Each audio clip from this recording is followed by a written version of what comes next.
ദർശനങ്ങൾ കൊണ്ട് പരിവർത്തനത്തിന് വിധേയമാക്കിയവർ വളരെ വളരെ വിരളമാണ്. ആ വിധേയമാക്കിയവരുടെ ചിന്തകൾ തന്നെ എത്രമാത്രം വ്യാപകമായിട്ട് ഗഹനമായിട്ട് ജനങ്ങളിൽ സ്വാധീനമുറപ്പിച്ചുവെന്ന് പരിശോധിക്കുമ്പോഴാണ് ചരിത്രത്തിൻ്റെ വസ്തുനിഷ്ഠമായിട്ടുള്ള അപഗ്രഥനത്തിലേക്ക് നമുക്ക് കടക്കേണ്ടി വരിക. കേരളം ഇന്ത്യയിലെ മറ്റ് സംസ്ഥാനങ്ങളിൽ നിന്ന് പലതുകൊണ്ടും വിഭിന്നമായിട്ടുള്ള സംസ്ഥാനമാണ്. ഇന്ത്യയിലും നവോത്ഥാന പ്രസ്ഥാനങ്ങൾ ഉണ്ടായിട്ടുണ്ട്. തെക്കേ ഇന്ത്യയിലും വേറെ തരത്തിലുള്ള നവോത്ഥാന പ്രസ്ഥാനങ്ങൾ ഉണ്ടായിട്ടുണ്ട്.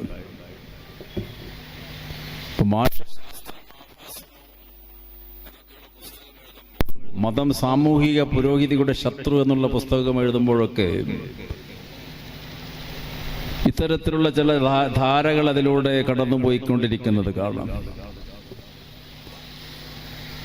വടക്കേ ഇന്ത്യയിലെ നവോത്ഥാന പ്രസ്ഥാനവും തെക്കേ ഇന്ത്യയിലെ നവോത്ഥാന പ്രസ്ഥാനവും രണ്ട് തരത്തിലാണ് ഉരുത്തിരിഞ്ഞു വന്നത്. വടക്കേ ഇന്ത്യയിൽ യാഥാസ്ഥികത്വത്തിനെതിരെ, അന്ധവിശ്വാസങ്ങൾക്കും അനാചാരങ്ങൾക്കുമെതിരെ ധീരോദാത്തമായ പോരാട്ടം നയിച്ചിട്ടുള്ള യുഗപ്രതിഭയാണ് രാജാറാം മോഹൻ റോയ്. ബ്രിട്ടീഷ് കാലഘട്ടത്തിൽ തന്നെ രാജാറാം മോഹൻ റോയ് അന്ന് നിലനിന്നിരുന്ന യാഥാസ്ഥിക ചിന്തകൾക്കെതിരായി ബ്രാഹ്മണ മേധാവിത്വത്തിൻ്റെ അബദ്ധജടിലമായ ചിന്തകൾക്കെതിരായിട്ട് ചിന്തകളെ വ്യാപരിപ്പിച്ചിട്ടുള്ള ഒരു നവോത്ഥാന പരിഷ്കർത്താവായിരുന്നു. സതീ സമ്പ്രദായം നിർത്തലാക്കണമെന്നടക്കം പറഞ്ഞിട്ടുള്ള വലിയൊരു യുഗപ്രതിഭ. അതൊന്നും ആ കാലഘട്ടത്തിൽ ചിന്തിക്കാൻ പോലും പറ്റില്ല. പക്ഷെ ഇന്നത്തെ ഇന്ത്യയിൽ പോലും ഞങ്ങൾ സതി അനുഷ്ഠിക്കാൻ തയ്യാറാണ് എന്ന് പറഞ്ഞു നടക്കുന്ന സ്ത്രീകൾ രാജസ്ഥാനിലും യു പിയിലും ഉണ്ട് ഇന്നത്തെ ഇന്ത്യയിൽ. അപ്പോൾ വളരെ പ്രസക്തമായൊരു വിഷയത്തെക്കുറിച്ചാണ് നമ്മളിവിടെ ചർച്ച ചെയ്യുന്നത്. യൂറോപ്പിൽ നവോത്ഥാനം തുടങ്ങിയത് 14-ാം നൂറ്റാണ്ടിലാണ്. ആ 14-ാം നൂറ്റാണ്ടിൽ നവോത്ഥാനം തുടങ്ങുന്നത് യൂറോപ്യൻ സമൂഹത്തിൻ്റെ ചിന്തകളെ പുരോഗമനത്തിൻ്റെ പാതയിലേക്ക് നയിപ്പിക്കാൻ വേണ്ടി ബുദ്ധശ്രദ്ധരായ ചില തത്വചിന്തകന്മാരാണ് അതിന് നേതൃത്വം കൊടുത്തത്. നവോത്ഥാനത്തിൻ്റെ ലോകപിതാവ് എന്നറിയപ്പെടുന്ന ആ കാലഘട്ടത്തിൽ എറാസ്മസ് എന്ന് പറയുന്ന ചിന്തകരാണ്.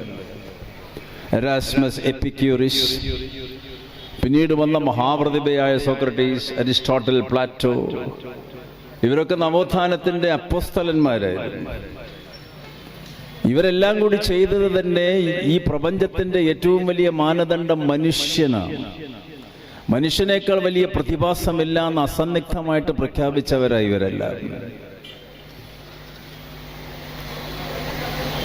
എന്നാൽ അതുവരെ നിലനിന്നിരുന്ന ചിന്തകളിൽ നിന്ന് വിഭിന്നമായിട്ടുള്ള ചിന്തകളും പുരോഗമനപരമായ വിപ്ലവകരമായ ചിന്തകൾ ഇവർ പറഞ്ഞപ്പോൾ, മനുഷ്യന് പ്രാധാന്യം കൊടുത്തപ്പോൾ, അത് മനുഷ്യകുലത്തിലെ തന്നെ പൗരോഹിത്യവർഗത്തിന് അല്ലെങ്കിൽ സവർണ മേധാവിത്വങ്ങൾക്ക് വളരെയധികം അരിശം പൂണ്ടുകയും അവർക്കെതിരായിട്ടുള്ള ചിന്തകളായിട്ട് വ്യാപരിക്കുകയും ചെയ്തു. ലോകപ്രശസ്ത ചിന്തകന്മാരിൽ പലരും അതിൽ പങ്കെടുത്തു. ആംഗലേയ സാഹിത്യത്തിൽ തന്നെ ഇംഗ്ലീഷ് ഭാഷയുടെ അത്യുന്നതനായ എഴുത്തുകാരൻ Shakespeare, Wordsworth, Keats, Shelley, Milton ഒക്കെ നവോത്ഥാനത്തിൻ്റെ സന്തതികളാണ്. അവരുടെ നാടകങ്ങളും അവരുടെ ഗദ്യങ്ങളും കവിതകളുമൊക്കെ മനുഷ്യനെക്കുറിച്ച്, പ്രകൃതിയെക്കുറിച്ച്, മനുഷ്യൻ്റെ വികാര വിചാരങ്ങളെക്കുറിച്ച് ഷേക്സ്പിയർ എഴുതുന്നത് മുഴുവൻ. എല്ലാ നാടകങ്ങളിലും ദുഃഖവും സന്തോഷവും സങ്കടവും ആഹ്ലാദവും പൊട്ടിച്ചിരിയും വഞ്ചനയും സ്വാർത്ഥതയും സ്വജനപക്ഷപാതവും ഒക്കെ ഷേക്സ്പിയറിയൻ നാടകങ്ങളിൽ കാണാം. അതൊക്കെ നവോത്ഥാന ആശയങ്ങളുടെ പ്രതിഫലനമാണെന്നാണ് ചരിത്രം വിലയിരുത്തുന്നത്. എന്താണ് നവോത്ഥാനം യൂറോപ്പിൽ ചെയ്തത് എന്ന് ചോദിച്ചപ്പോൾ സോക്രട്ടീസ് പറയുന്നൊരു പ്രസിദ്ധമായ വാചകമുണ്ട്: renaissance brought god from heaven to earth. സ്വർഗത്തിൽ നിന്ന് ദൈവത്തിനെ ഭൂമിയിലേക്ക് ഇറക്കിക്കൊണ്ടുവന്ന പ്രസ്ഥാനമാണ് നവോത്ഥാനം. അതുവരെ ദൈവം എന്ന് പറയുന്നത് ചില വിഭാഗത്തിന് വേണ്ടി മാത്രമുള്ളതായിരുന്നു, സവർണർക്കും പൗരോഹിത്യവർഗത്തിനും വേണ്ടി. ആ പൗരോഹിത്യവർഗത്തിൻ്റെ ഏറ്റവും പ്രമാദിയായിട്ടുള്ള അധികാരിയായിരുന്നു മാർപ്പാപ്പ. അപ്പം മാർപ്പാപ്പയ്ക്ക് മാത്രമേ ദൈവം പ്രത്യക്ഷപ്പെടുകയുള്ളൂ, ദൈവത്തിനോട് സംസാരിക്കാൻ അധികാരമുള്ളൂ എന്ന് വളരെ ക്രൂരമായിട്ടുള്ള, പൈശാചികമായിട്ടുള്ള ഒരു നൂറ്റാണ്ടുകളുടെ ഒരു ഇരുണ്ട യുഗം യൂറോപ്പിലുണ്ടായിരുന്നു. അപ്പം ആ പേപ്പൽ അധികാരത്തിനെതിരായിട്ടാണ് ഈ ചിന്തകൾ ഉദിച്ചു വരുന്നത്. സമൂഹത്തിൽ നിന്നിരുന്ന അന്നത്തെ യൂറോപ്പിലെ തന്നെ ബ്രാഹ്മണിസം, സവർണ മേധാവിത്വം, ഭൂജന്മിത്വം, നാടുവാഴിത്വം, അതിനെതിരായിട്ടുള്ള ചിന്തകളായിരുന്നു ഈ നവോത്ഥാനത്തിന് പ്രചോദനമായത്. അങ്ങനെ ഇറാസ്മസും എപ്പിക്യൂറിസും ഡെക്കാർട്ടിസും എല്ലാം ഇത്തരത്തിലുള്ള ചിന്തകളെ പരിപോഷിപ്പിച്ചു. പുതിയ പുതിയ നാടകങ്ങൾ, പുതിയ പുതിയ ഗദ്യങ്ങൾ, പദ്യങ്ങളൊക്കെ ലോകത്തിൽ ഉടലെടുത്തു. ഇപ്പോഴും നമ്മുടെ കോളേജുകളിൽ, ലോകത്തിലെമ്പാടുമുള്ള കോളേജിൽ ഷേക്സ്പിയറിൻ ഡ്രാമ പഠിക്കാതെ നമുക്ക് മുന്നോട്ട് പോകാൻ പറ്റില്ല. ഷേക്സ്പിയറുടെ നാടകങ്ങളിലെ ഓരോ കഥാപാത്രങ്ങളും പറയുന്നത് ഇപ്പോൾ ജീവിച്ചിരിക്കുന്ന നമ്മുടെ ജീവിതത്തിന്റെ നിത്യ അനുഭവങ്ങളുടെ വാചകങ്ങൾ 14-ാം നൂറ്റാണ്ടിൽ എഴുതിയിട്ടുള്ള ഈ നാടകങ്ങളിൽ കാണാം. ഹാംലെറ്റ് പറയുന്ന ഭാഷണങ്ങൾ, ഒഥല്ലോവിന്റെ സംസാരങ്ങൾ, ജൂലിയസ് സീസറിന്റെ സംഭാഷണങ്ങളൊക്കെ ഇപ്പോഴും നമ്മുടെ നിത്യജീവിതത്തിൽ അനുഭവങ്ങളായിട്ട് എവിടെ വേണമെങ്കിലും പ്രയോഗിക്കാം.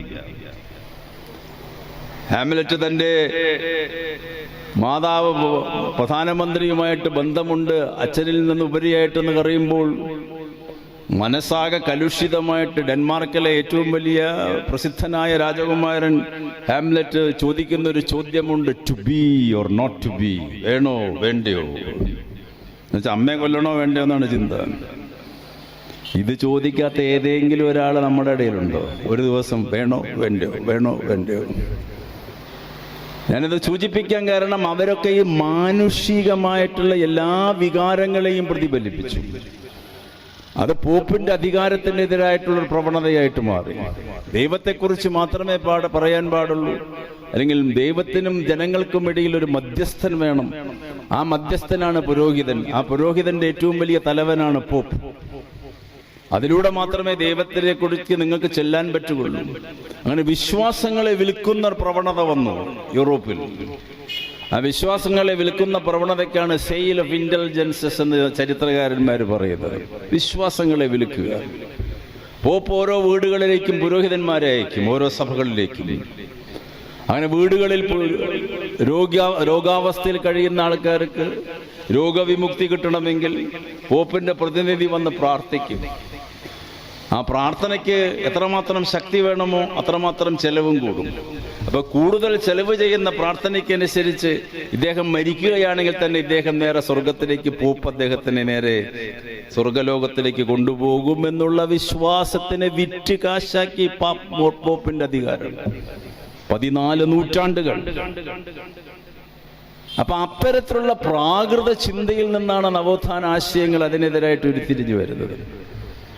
ആ വിശ്വാസത്തിനെതിരെ പോരാടിയിട്ടുള്ള മതപ്രചാരകന്മാരായിരുന്ന പുരോഗമന ചിന്താഗതിക്കാരായിരുന്ന Ignatius Loyola, Martin Luther King, അമേരിക്കയിലെ മാർട്ടിൻ ലൂതർ അല്ല, ഇറ്റലിയിലെ മാർട്ടിൻ ലൂതർ കിങ് ഒക്കെ ഈ മതത്തിന്റെ അന്ധവിശ്വാസത്തിനെതിരെ, അനാചാരത്തിനെതിരെ, യുക്തിരഹിതമായ ചിന്തകൾക്കെതിരെ പോരാടി അവരെയൊക്കെ തീയിട്ട് കൊന്നു. പോപ്പ് സോക്രട്ടീസിനെ വിഷം കുടിപ്പിച്ചു കൊന്നു.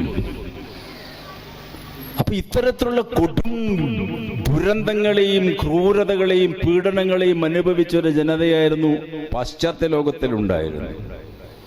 ഇനി പൗരസ്ത്യ ലോകത്തിലേക്ക് വന്നാലും നവോത്ഥാനം ഇവിടെ തുടങ്ങുന്നത് നേരത്തെ ഞാൻ സൂചിപ്പിച്ച രാജാറാം മോഹൻ റോയും മറ്റുള്ള ആൾക്കാരും അന്ന് ആ കാലഘട്ടത്തിൽ ശ്രീരാമകൃഷ്ണ പരമഹംസനടക്കം ഈ ദൈവത്തിനെ കുറിച്ചൊരു പ്രത്യേക കാഴ്ചപ്പാട് പറഞ്ഞു ശ്രീരാമകൃഷ്ണ പരമഹംസൻ. കാളീഭക്തനായിരുന്നു ശ്രീരാമകൃഷ്ണ പരമഹംസനെങ്കിലും രാമകൃഷ്ണ പരമഹംസരുടെ പ്രധാനപ്പെട്ട ശിഷ്യൻ വിവേകാനന്ദ സ്വാമികളായിരുന്നുവെങ്കിലും പരമഹംസരുടെ വാദം ദൈവം സർവവ്യാപിയാണ്, അത് പ്രത്യേക വിഭാഗത്തിനുള്ളതല്ല, ഒരു പ്രത്യേക വിഭാഗത്തിന്റെ കൈപ്പിടിയിൽ ഒതുക്കാനുള്ളതല്ല. ആ ചിന്തയാണ് വിവേകാനന്ദനിൽ കുടിയേറാൻ കാരണമായതും ആ പാഠം പഠിച്ചിട്ടാണ് വിവേകാനന്ദൻ വളരുന്നതെല്ലാം. അപ്പൊ അന്ധവിശ്വാസങ്ങളെയും അനാചാരങ്ങളെയും യുക്തിരഹിത ചിന്തകളെയും ഒക്കെ ഉത്തരേന്ത്യയിൽ വ്യാപകമായി ആ ചിന്തകളെ ആക്രമിച്ചത് സവർണ മേധാവികളായിരുന്നു. ഉത്തരേന്ത്യയിൽ സവർണ വിഭാഗത്തിലുള്ള പ്രചാരകന്മാരും ബുദ്ധിജീവികളുമായിരുന്നു ഉത്തരേന്ത്യൻ നവോത്ഥാനത്തിന്റെ നേതൃത്വം കൊടുത്തത്. ജാതി ചിന്തകൾക്കെതിരെ, മതത്തിന്റെ സ്പർദ്ധകൾക്കെതിരെ, മതത്തിന്റെ വിദ്വേഷങ്ങൾക്കെതിരെ എല്ലാം. കാരണം ദൈവത്തിനെ അവർ ഭൂമിയിലേക്ക് ഇറക്കിക്കൊണ്ടുവരികയാണ്. പുരോഹിതന്മാർക്ക് മാത്രം തൊടാനുള്ളൊരു സാധനമല്ല ദൈവം, ആ പുരോഹിതന്മാർക്ക് മാത്രം പ്രാർത്ഥിക്കാനുള്ള സങ്കല്പമല്ല ദൈവം എന്ന് പറഞ്ഞുകൊണ്ടാണ് അവർ ദൈവത്തിനെ സാർവജനീനമാക്കുന്നത്. പക്ഷെ അന്നു മുതൽ പൗരോഹിത്യാധിപത്യം തുടങ്ങിയിട്ട് ഇന്നിപ്പോ ഈ ദിവസവും പൗരോഹിത്യാധിപത്യമാണ് ഇന്ത്യയിൽ. കേരളത്തിലടക്കം ബഹുഭൂരിഭാഗം ജനങ്ങളുടെ മനസ്സിനെയും ഭരിക്കുന്നത് പുരോഹിതന്മാരാണ്. അവിടെയാണ് ഈ തലക്കെട്ടിന്റെ പ്രസക്തിയൊക്കെ വരുന്നത്. നവോത്ഥാനം ഇന്നലെ, ഇന്ന്, ഇനി നാളെന്താവുന്ന ഗഹനമായി ചിന്തിക്കുമ്പോൾ നമുക്ക് മനസ്സിലാവും. പൗരോഹിത്യം അത്ര ശക്തമാണ്, അത്ര ക്രൂരമാണ്, അത്ര യാഥാസ്ഥികമാണ്. പക്ഷെ തെക്കേ ഇന്ത്യയിലെ നവോത്ഥാനമോ കീഴാള വർഗത്തിൽ നിന്നാണ് ഈ നവോത്ഥാനം തുടങ്ങുന്നത്. കീഴാള ജനതയുടെ ബുദ്ധിമുട്ടും യാതനയും തൊട്ടുകൂടായ്മയും ഉച്ചനീചത്വം ഒക്കെ വ്യാപകമായി തമിഴ്നാട്ടിലും കേരളത്തിലും കന്നഡ പ്രദേശങ്ങളിലുമെല്ലാം വ്യാപരിച്ച സമയത്ത് ഇവിടുത്തെ നവോത്ഥാന നായകന്മാർ മുഴുവൻ കീഴാള ജനതകളിൽ നിന്ന് വളർന്നു വന്ന നവോത്ഥാന നായകന്മാരാണ്. വൈകുണ്ഠസ്വാമി, വേലായുധ പണിക്കർ, ചട്ടമ്പി സ്വാമികൾ, ശ്രീനാരായണ ഗുരുദേവൻ, അയ്യങ്കാളി, സഹോദരനയ്യപ്പൻ, പക്കം അബ്ദുൽ ഖാദർ മൗലവി, മുക്തിത്തങ്ങൾ, വെളിയങ്കോട് ഉമ്മർ ഗാസി, സൈനുദ്ദീൻ മഖ്ദൂം, അങ്ങനെ എത്രയെത്ര നവോത്ഥാന നായകന്മാർ ഒക്കെ കീഴാള ന്യൂനപക്ഷ വിഭാഗത്തിൽ നിന്ന് വളർന്നു വന്ന നായകന്മാരാണ്. ഉത്തരേന്ത്യൻ നായകന്മാരെ മാതിരിയായിരുന്നില്ല. തമിഴ്നാട്ടിലാണെങ്കിൽ അണ്ണാദുരൈ, അതിനു മുൻപേ ഉള്ള രാമസ്വാമി നായ്ക്കനാർ, ഇവരെല്ലാം കീഴാള വിഭാഗത്തിനെ അവരുടെ ദുരിതവും അവരുടേതായിട്ടുള്ള സാമൂഹിക സാമ്പത്തിക അസമത്വവും കണ്ടുകൊണ്ട് അവരുടെ മുന്നിലേക്ക് മനുഷ്യനാണ് നിങ്ങളെന്ന് പറഞ്ഞുകൊണ്ട് മനുഷ്യനെ പോലെ ജീവിക്കാനും മനുഷ്യനെ പോലെ തലയുയർത്തിക്കൊണ്ട് ജീവിക്കാൻ വേണ്ടി പഠിപ്പിച്ചിട്ടുള്ള നായകന്മാർ. അങ്ങനെയുള്ള വലിയൊരു ബൗദ്ധിക മണ്ഡലത്തിൽ നിന്നാണ് കേരളം ഭൂജാതമാകുന്നതും കേരളം വളർന്നു വരുന്നതും. വൈകുണ്ഠസ്വാമിയാണ് ലോകത്തിൽ ആദ്യമായിട്ട് സമത്വ സമാജം സ്ഥാപിക്കുന്നത്. കാറൽ മാർക്സ് 1848 കമ്മ്യൂണിസ്റ്റ് മാനിഫെസ്റ്റോ എഴുതുന്നതിന് ഏതാണ്ട് ഒരു 100 കൊല്ലം മുമ്പെയാണ് വൈകുണ്ഠസ്വാമി ഇക്വാലിറ്റി എന്ന് പറയുന്ന ദർശനം ലോകത്തിനോട് പറയുന്നത്. സമത്വം. അന്ന് കമ്മ്യൂണിസം ഒന്നുമില്ല. പക്ഷെ തെക്കേ ഇന്ത്യയിലെ ഏറ്റവും ആദ്യത്തെ കമ്മ്യൂണിസ്റ്റ് വൈകുണ്ഠസ്വാമിയാണ്. ഇക്വാലിറ്റി, സമത്വം എന്നുള്ള തത്വശാസ്ത്രം ഈ രാജ്യത്തിന് അവതരിപ്പിച്ചു കൊടുത്തത് വൈകുണ്ഠസ്വാമിയാണ്. എല്ലാവരും സമന്മാരാണ്. ബ്രാഹ്മണന്മാർക്ക് പ്രത്യേക അവകാശങ്ങളോ അധികാരങ്ങളോ ഒന്നുമില്ല. ഇനി ദൈവവിശ്വാസിയാണെങ്കിൽ ദൈവത്തിന്റെ മുന്നിൽ എല്ലാവരും സമന്മാർ. ദൈവവിശ്വാസി അല്ലെങ്കിൽ നീ വിശ്വസിക്കുക, നീ തന്നെയാണ് ദൈവം. സ്വാമിജി ഉറക്കെ പറഞ്ഞു ആ കാലഘട്ടത്തിൽ, യു ആർ ദ ഡിവൈൻ, നിങ്ങളാണ് ദൈവികത, വേറൊരു ദൈവമില്ല. ഗുരുദേവൻ ഒരു ജാതി, ഒരു മതം, ഒരു ദൈവം എന്ന് പറയുന്നതിന് ഏതാണ്ട് ഒരു 100 കൊല്ലം മുമ്പെയാണ്, അല്ലെങ്കിൽ ആ 100 കൊല്ലത്തിന്റെ അടുത്താണ് വൈകുണ്ഠസ്വാമി ഇത് പറയുന്നത്. തൊഴിലാളികൾക്ക് കൂലി കൊടുത്തിട്ടില്ലെങ്കിൽ ആ തൊഴിലാളികൾ പണിയെടുക്കാൻ പോകാൻ പാടില്ല എന്ന് വൈകുണ്ഠസ്വാമി പ്രഖ്യാപിച്ചു മാനിഫെസ്റ്റോ വരുന്നതിന്റെ മുൻപ്. അവിടെ നിന്നൊക്കെയാണ് നവോത്ഥാന ആശയങ്ങൾ പൊട്ടിപ്പുറപ്പെടുന്നത്. അദ്ദേഹമാണ് ആദ്യമായിട്ട് കണ്ണാടി എടുത്ത് കൊണ്ടുവരാൻ പറഞ്ഞ, കണ്ണാടിയിൽ നോക്കാൻ പറഞ്ഞ ഗുരുദേവൻ ചെയ്തതിനേക്കാൾ ദശകങ്ങൾക്ക് മുൻപ്. ഇതൊക്കെ കേരളത്തിന്റെ ആദ്യത്തിന്റെ സംരംഭകനായിട്ട് വരുന്നത് ഈ വൈകുണ്ഠസ്വാമിയ നവോത്ഥാന ചിന്തകളുടെ. ബഹുഭാഷാ പണ്ഡിതനായിരുന്നു അദ്ദേഹം. അയ്യാ വൈകുണ്ഠസ്വാമി എന്ന് പറയുമ്പോൾ സമത്വവാദം മാത്രമല്ല, സാമൂഹിക സമത്വത്തിനും സാമ്പത്തിക സമത്വത്തിനും വേണ്ടി അദ്ദേഹം വാദിച്ചു. ഇപ്പോഴും ഇന്ത്യയിൽ നമ്മളെല്ലാം വാദിക്കുന്നത് സാമൂഹിക സാമ്പത്തിക സമത്വത്തിന് വേണ്ടിയിട്ട്. പക്ഷെ അത് നടപ്പിലാക്കപ്പെട്ടിട്ടില്ല ഇന്ത്യയിൽ എന്ന് മാത്രം. അപ്പൊ എത്ര ദീർഘദർശിത്വത്തോടു കൂടിയിട്ടാണ് ഇവരെല്ലാം ഇത് കൈകാര്യം ചെയ്ത. മനുഷ്യവംശത്തിന്റെ ബുദ്ധിമുട്ടുകൾ ഉണ്ടാകുന്നത് ഇന്ന ജാതിയിൽപ്പെട്ടതുകൊണ്ടോ ഇന്ന മതത്തിൽ ജനിച്ചതുകൊണ്ടോ ഇന്ന സാമൂഹിക അവസ്ഥയിൽ നിലനിൽക്കുന്നത് കൊണ്ടോ അല്ല, മറിച്ച് അതിൻ്റെ രാഷ്ട്രീയ സാമൂഹിക നയങ്ങളുടെ, അതിൻ്റെ സാമ്പത്തിക സ്രോതസ്സിൻ്റെ തുല്യമായ വികേന്ദ്രീകരണമില്ലാത്തതിൻ്റെ ഫലമായി, രാഷ്ട്രീയ സാമൂഹിക നയങ്ങളുടെ അസമത്വങ്ങളുടെ ഫലമായിട്ടാണ് ജനജീവിതം ദുരന്തപൂർണമാകുന്നത് എന്ന് ഈ ലോകത്തോട് വൈകുണ്ഠസ്വാമി പറഞ്ഞു. ആ വൈകുണ്ഠസ്വാമിയാണ് ശ്രീനാരായണൻ പിൽക്കാലഘട്ടത്തിൽ പറയുന്നത്, ഞാൻ സന്യാസിയായത് ബ്രിട്ടീഷുകാർ ഇന്ത്യ ഭരിച്ചുകൊണ്ടാണെന്ന് പറയുന്നുണ്ട് ശ്രീനാരായണ ഗുരുദേവൻ. കാരണം ഈ യാതന മുഴുവൻ കണ്ടിട്ട് അതിൽ നിന്ന് പ്രതികരിക്കാനുള്ള പ്രതിരോധ ശക്തി ഗുരുദേവൻ ആർജിക്കുന്നത് സമൂഹത്തിന്റെ യാതനയിൽ നിന്നാണ്. വൈകുണ്ഠസ്വാമി അത് പറയുന്നുണ്ട്. ഇവരുടെ അക്രമം, ഇവരുടെ അനീതി, ഇവരുടെ ദുഷ്ഭരണം ബ്രിട്ടീഷുകാരുടെ മാത്രമല്ല, ആ കാലഘട്ടത്തിലെ നാടുവാഴികളുടെ, ജമീന്ദാരന്മാരുടെ, ഭൂജന്മികളുടെ, നാട്ടുരാജാക്കന്മാരുടെ ഈ ഭീകരമായിട്ടുള്ള മനുഷ്യവിരുദ്ധമായ നയങ്ങൾക്കെതിരെ പോരാടാൻ വേണ്ടിയിട്ട് നിങ്ങൾ നിങ്ങളുടെ ചങ്ങലകൾ പൊട്ടിക്കൂ. നഷ്ടപ്പെടുവാനില്ലെന്നും കിട്ടാനുള്ളത് പുതിയൊരു ലോകമെന്ന് മാർക്സ് പറയുന്നതിന് ദശകങ്ങൾക്കും നൂറ്റാണ്ടുകൾക്കും മുമ്പെയാണിത്. വൈകുണ്ഠസ്വാമിക്ക് ചെയ്യുന്ന സമയത്ത് ഗുരുദേവന്റെ മുൻപ് വേറൊരാൾ വന്നു, വേലായുധപ്പണിക്കർ. അദ്ദേഹത്തെ കുറിച്ചൊരു സിനിമ തന്നെ ഇറങ്ങി കേരളത്തിൽ 2019 എന്തൊരു സിനിമ പേര്. അതിശക്തനായ പോരാളിയായിരുന്നു അദ്ദേഹം, നാടുവാഴിത്തത്തിനും ജാതി മേധാവിത്വത്തിനുമെതിരെ. ആറന്മുള അമ്പലത്തില് അദ്ദേഹം എല്ലാവരെയും കയറ്റി. ആറന്മുള അമ്പലത്തിൽ നിന്ന് എല്ലാവരോടും നാമജപം നടത്താൻ പറഞ്ഞു. അപ്പൊ എല്ലാ ജനവിഭാഗങ്ങളും, ഞാൻ നേരത്തെ സൂചിപ്പിച്ച മനുഷ്യനാണ് പ്രപഞ്ചത്തിലെ ഏറ്റവും വലിയ പ്രധാനം, ജൈവമല്ല എന്ന് അസന്നിഗ്ധമായിട്ട് ഇവർ പറയുകയാണ്. ആ ദൈവത്തിന് അവിടെ ഇരിക്കാമെങ്കിൽ ഈ ദൈവങ്ങളും എവിടെയും ഇരിക്കാം. അസ്പർശനായിട്ടുള്ള ദൈവത്തിനേക്കാളും നിങ്ങളുടെ നയനങ്ങൾക്ക് കാണാൻ പറ്റാത്ത ദൈവത്തിനേക്കാളും നിങ്ങൾ കാണുന്ന ദൈവമാണ് ദൈവം. ആ കാണുന്ന ദൈവം നിങ്ങളുടെ തൊട്ടടുത്തിരിക്കുന്ന മനുഷ്യനാണ്. വേലായുധപ്പണിക്കർ പറഞ്ഞതാണ്. അപ്പൊ എന്തൊരു ഇൻസ്പിരേഷണൽ സന്ദേശമാണ് അവർ ഈ സമൂഹത്തിന് മുഴുവൻ കൊടുത്തത്. ക്രൂരമായ മർദ്ദനം സഹിക്കേണ്ടി വന്നു. സ്വാതി തിരുനാളിന്റെ മുഖത്ത് നോക്കിയിട്ട് ഈ സ്വാമി പറഞ്ഞു, കരിപുരണ്ട നരൻ എന്നാ വിളിച്ചത്. വെള്ളക്കാരന്റെ മുഖത്ത് നോക്കിയിട്ട് പറഞ്ഞു, വെള്ളക്കാരനായ നീചൻ. ജയിലിലിട്ടു സ്വാതി തിരുനാൾ. കൊടിയ മർദ്ദനത്തിന് വിധേയമായി. ഒരു കൂസലുമില്ല. പുറത്തു വന്ന് രാജാധികാരത്തിന്റെ അനീതിക്കും അക്രമത്തിനുമെതിരെ പോരാടാൻ പറഞ്ഞു. ഇന്നിപ്പോ ഇന്ത്യയിൽ ആരെങ്കിലും ജയിലിൽ പോകുന്ന തയ്യാറുണ്ടോ?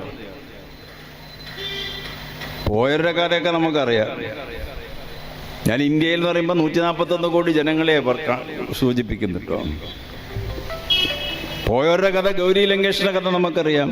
അഭിപ്രായം പറഞ്ഞപ്പോ കൽബുർഗിയുടെ കഥ അറിയാം, ഗോവിന്ദ് ബൻസാരിയുടെ കഥ അറിയാം, സ്റ്റാൻ സ്വാമിയുടെ കഥ അറിയാം, എല്ലാം നമുക്കറിയാം.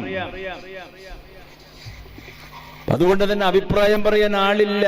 ഈ നവോത്ഥാന നായകന്മാരൊക്കെ പിറന്ന നാട്ടിൽ പറഞ്ഞാൽ പ്രശ്നമാണെന്ന് എല്ലാവർക്കും അറിയാം. ഇപ്പൊ കേരളത്തിൽ തന്നെ കഴിഞ്ഞ 4 ദിവസത്തിനുണ്ടായ സംഭവങ്ങളൊക്കെ നമുക്കറിയാം. ഒരു ദൃശ്യ സിനിമ ഇതേക്കുറിച്ചുള്ള വിഷയങ്ങൾ. എവിടേക്കാ ഈ രാജ്യം പോകുന്നത്? ചോദ്യം ചെയ്യാൻ പഠിപ്പിച്ച ദർശനങ്ങൾ ഉണ്ടായിട്ടുള്ള രാജ്യം. മനുഷ്യനായി ജീവിക്കണമെങ്കിൽ തലയുയർത്തിപ്പിടിച്ചുകൊണ്ട് ദുരധികാരത്തിനെ ചോദ്യം ചെയ്യുമെന്ന് പറയുന്ന ഗുരുദേവൻ പിറന്ന നാട്. ചട്ടമ്പിസ്വാമികളും അയ്യങ്കാളിയെ ചരിത്രം വിളിക്കുന്നത് ഇന്ത്യയിലെ സ്പാർട്ടക്കസ് എന്ന്.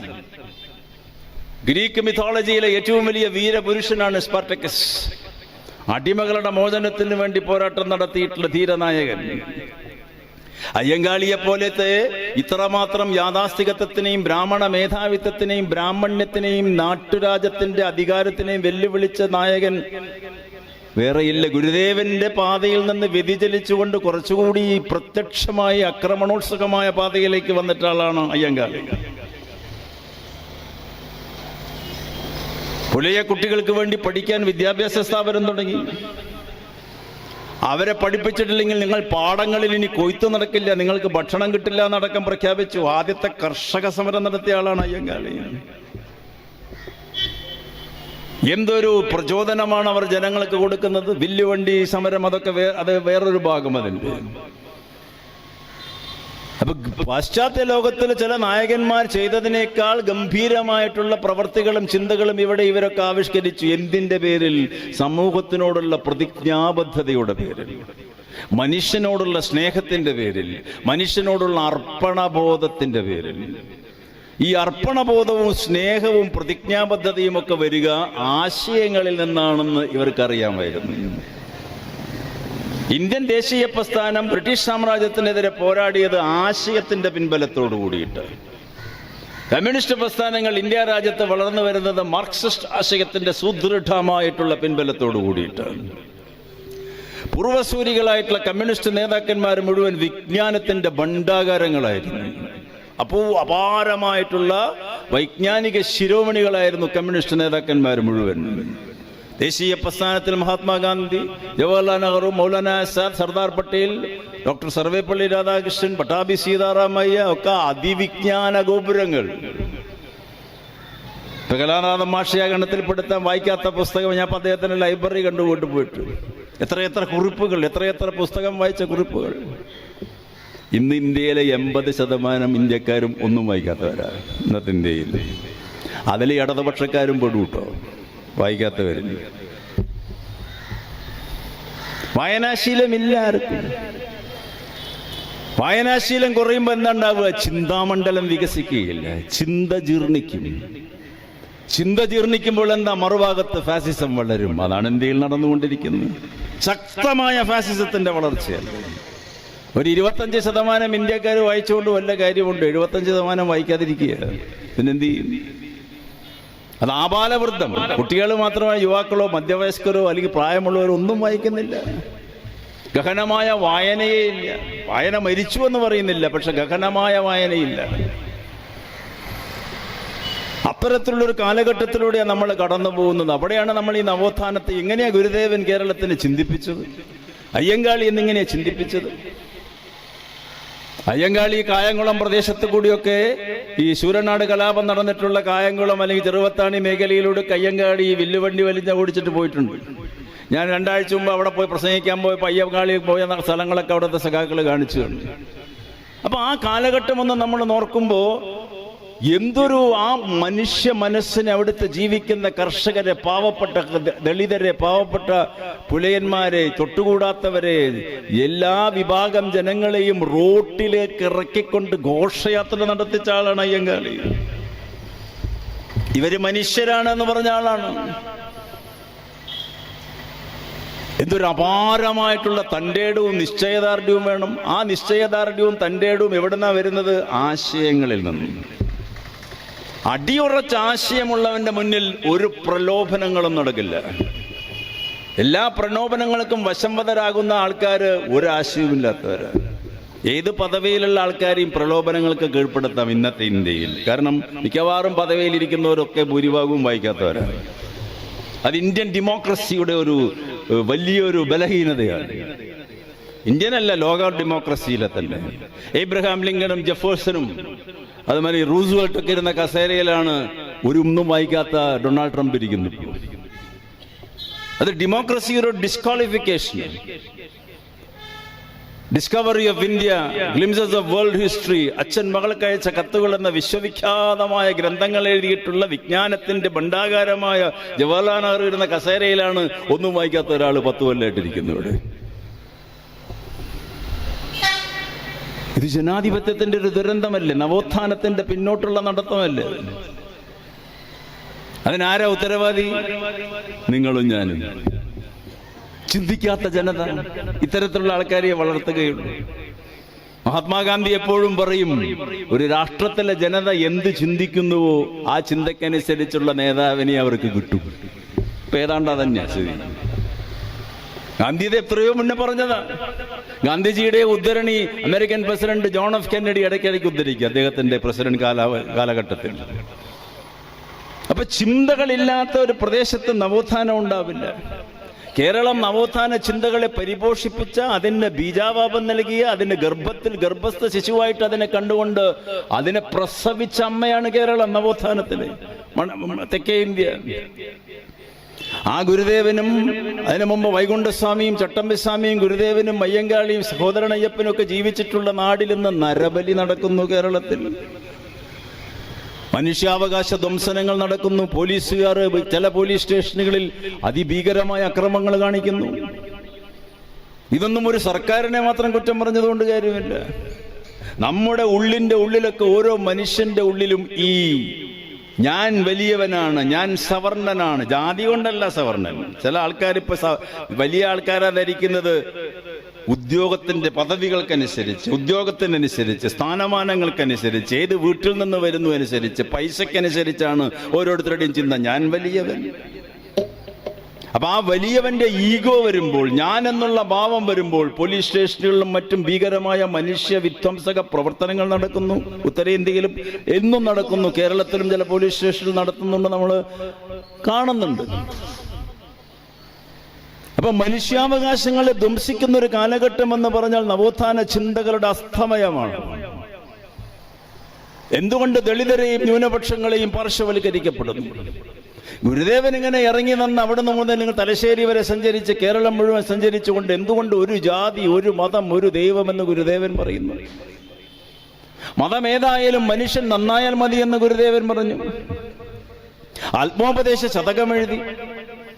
ഇനി അതിനേക്കാൾ വലിയൊരു താത്വികമായിട്ടുള്ള ഒരു കവിതാ ഗ്രന്ഥം നമുക്ക് കാണാൻ പറ്റും. ഓരോ വരിയും ഓരോ തത്വമാണ് ആത്മോപദേശ ശതകത്തിൽ. അവനവൻ ആത്മസുഖത്തിനായി ആചരിക്കുന്നവ അവരനും സുഖത്തിനായി വരയണമെന്ന് ഗുരുദേവൻ പറഞ്ഞപ്പോൾ അതിനേക്കാൾ വലിയൊരു ലോക തത്വചിന്ത വേറെ എവിടെയാ കിട്ടുക? അത് എഴുതിയ നാട്ടിൽ ഇന്ന് ആ വരികളൊക്കെ മറന്നിട്ട് ഞാൻ സുഖിക്കുമ്പോൾ മറ്റുള്ളവൻ ദുഃഖിച്ചാലും വേണ്ടില്ല ഞാൻ സുഖിക്കുന്നതായി ഇന്നത്തെ മനുഷ്യന്മാരുടെ സ്ഥിതി.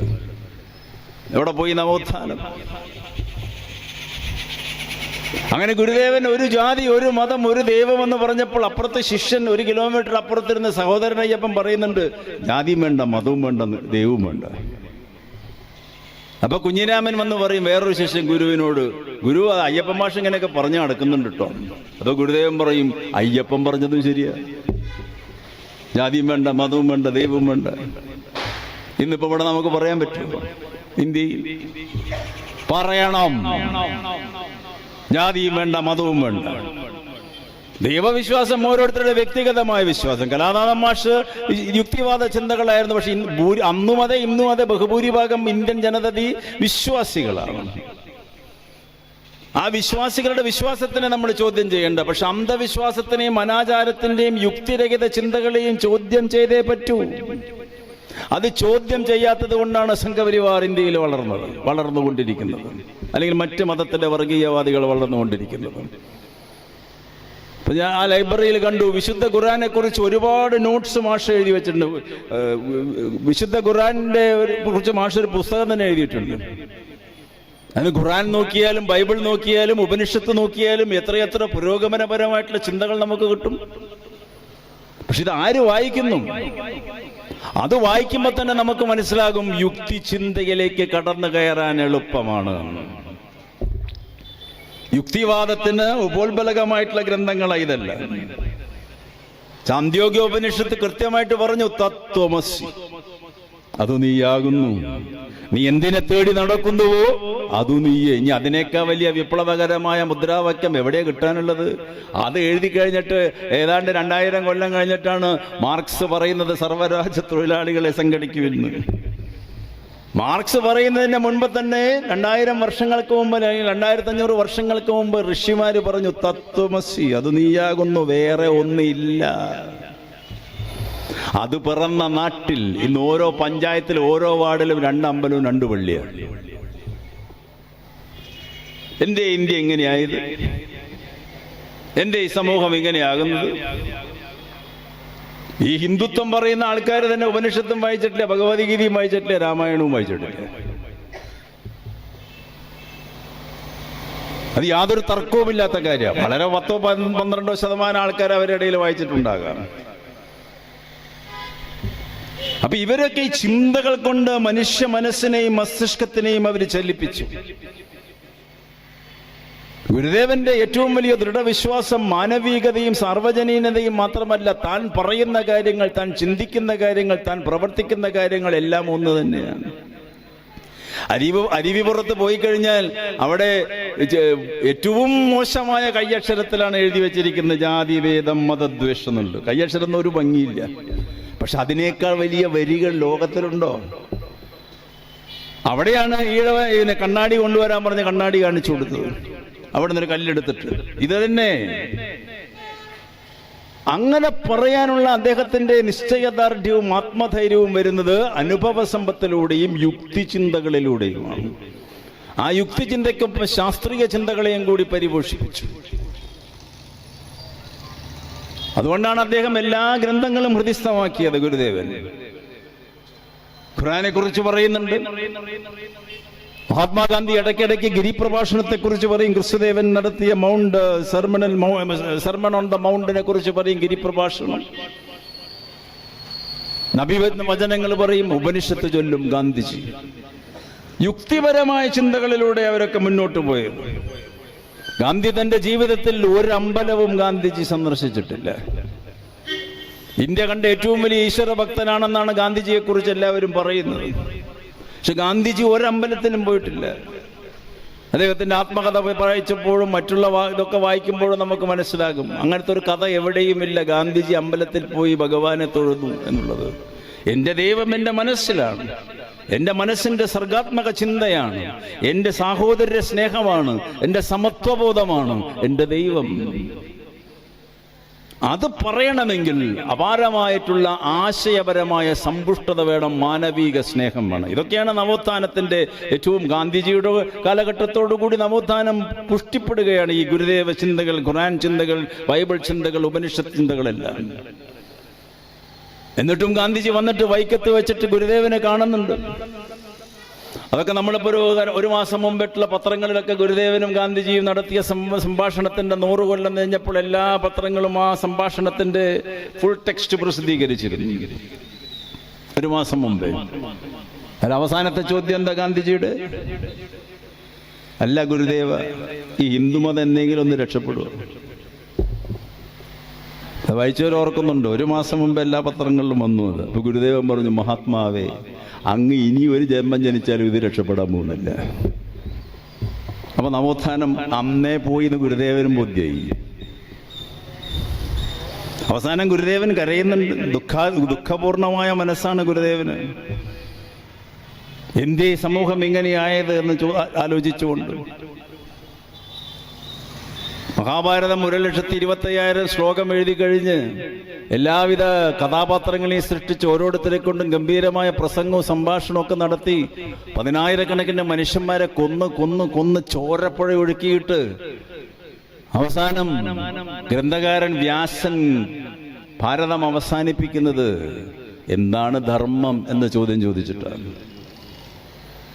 ഒരു ഗ്രന്ഥകർത്താവ് തന്നെ പറയുന്നു, എനിക്കും അറിയില്ല എന്താണ് ധർമ്മമെന്ന്. തലയിൽ കൈവച്ചിട്ടാണ് അവസാന ശ്ലോകം, സംസ്കൃത വരികളാണ്.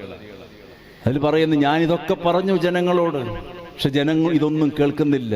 എന്തു ചെയ്യാം, ഈ ലോകത്തിന്റെ ഗതി എന്താവുമെന്ന് എനിക്ക് തന്നെ അറിയില്ല എന്ന വ്യാസൻ അവസാനിപ്പിക്കുന്നത്.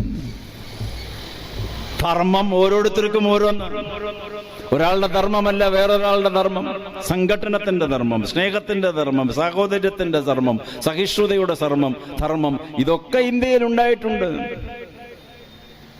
അതുകൊണ്ടാണ് പല ചരിത്രകാരും പറയുന്നത് മഹാഭാരതം വിജയമല്ല പരാജയമാണ്. മഹാഭാരതത്തിന്റെ ആദ്യത്തെ പേര് ജയം എന്നായിരുന്നു, ആ പേര് മാറ്റിയാണ്. പിന്നെ പാണ്ഡവന്മാരുടെ പരാജയമാണ് അവസാനം ഉണ്ടാവുന്നത്, വിജയമല്ല. യുദ്ധത്തിൽ ജയിച്ചു എന്നൊരു കാര്യം, അതിനെ വേണമെങ്കിൽ വിജയമെന്ന് ഉദ്ഘോഷിക്കാം. പക്ഷെ യുദ്ധത്തിൽ ജയിച്ചിട്ട് തിരിഞ്ഞു നോക്കിയപ്പോൾ ആരുമില്ല, എല്ലാവരും മരിച്ചു. രാജ്യത്തില് ഏട്ടന്മാരും അനിയന്മാരും അമ്മമാരും അച്ഛനും ഒക്കെ മരിച്ചുപോയി.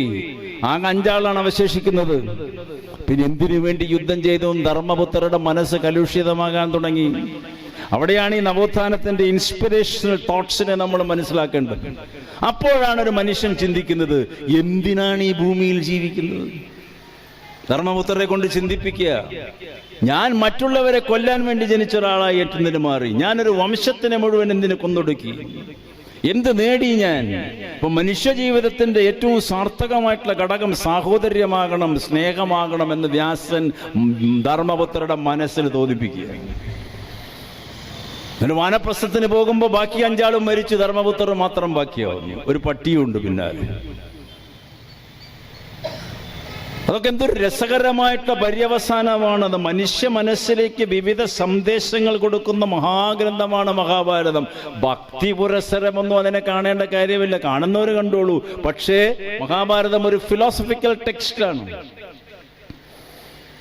ഭയങ്കര തത്വചിന്തയാണ് അതിലൂടെ കടന്നു വരുന്നത്. മനുഷ്യകുലത്തിന്റെ ബാലൻസിങ്ങിനെ കുറിച്ച്, അധികാരത്തിനെ കുറിച്ച്, ദുരധികാരത്തിനെ കുറിച്ച്, ദുരധികാരം അന്യായമായിട്ട് ഉപയോഗിക്കപ്പെടുമ്പോൾ ഉണ്ടാവുന്ന ക്രൂരതകളെ കുറിച്ച്. ലോകം കണ്ട ഏറ്റവും ആദ്യത്തെ ഫാസിസ്റ്റിന്റെ പേരാണ് ദുര്യോധനൻ. ഈ ഫാസിസ്റ്റ് ഒന്നും അത്ര ഇല്ല കേട്ടോ, ഡൽഹിയിലിരിക്കുന്ന ആളൊന്നും. എത്ര ലക്ഷം ആൾക്കാരെ ദുര്യോധനൻ കൊന്നത്? 18 അക്ഷൗഹിണിപ്പടകളെയാണ് കൊന്നത്. ഒരു അക്ഷൗഹിണിയിൽ 7 ലക്ഷം മനുഷ്യന്മാര്, 3 ലക്ഷം മാന, 2 ലക്ഷം കുതിര, ഇതിനൊക്കെയാണ് കൊന്നൊടുക്കിയത്. എന്താ ഫാസിസം എന്ന് പറഞ്ഞാൽ? ദുര്യോധനൻ കഴിഞ്ഞ് ഒരു ഗ്രാമം കൊടുക്കൂല്ല, 5 സെന്റ് കൊടുക്കൂല്ല, ഒരു മുട്ടുസൂചി കൊടുത്താലുള്ള സ്ഥലം കൊടുക്കൂ, അതുമില്ല. അതിന്റെ പേരിലല്ല യുദ്ധം ഉണ്ടായത്. താൻ പറയുന്നത് മാത്രം ശരി, ബാക്കിയൊന്നും ശരിയല്ല. വ്യാസൻ കാണിച്ചു തരികയാണ് ആദ്യത്തെ ഫാസിസ്റ്റിന്. അതിന്റെ പേരിൽ ലോക സംഘടന നടക്കുമെന്ന് വ്യാസൻ പറഞ്ഞു. അതിനെതിരായിട്ട്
വ്യാസൻ കാണിച്ചു തരുന്ന ഈ നവോത്ഥാനത്തിന്റെ ചിന്താഗതികൾ ആ കാലഘട്ടം മുതലൊക്കെ പല ഗ്രന്ഥങ്ങളിലും ഈ ധർമ്മത്തെക്കുറിച്ചും സാഹോദര്യത്തെക്കുറിച്ചും പറഞ്ഞ പല രംഗങ്ങളുമുണ്ട്.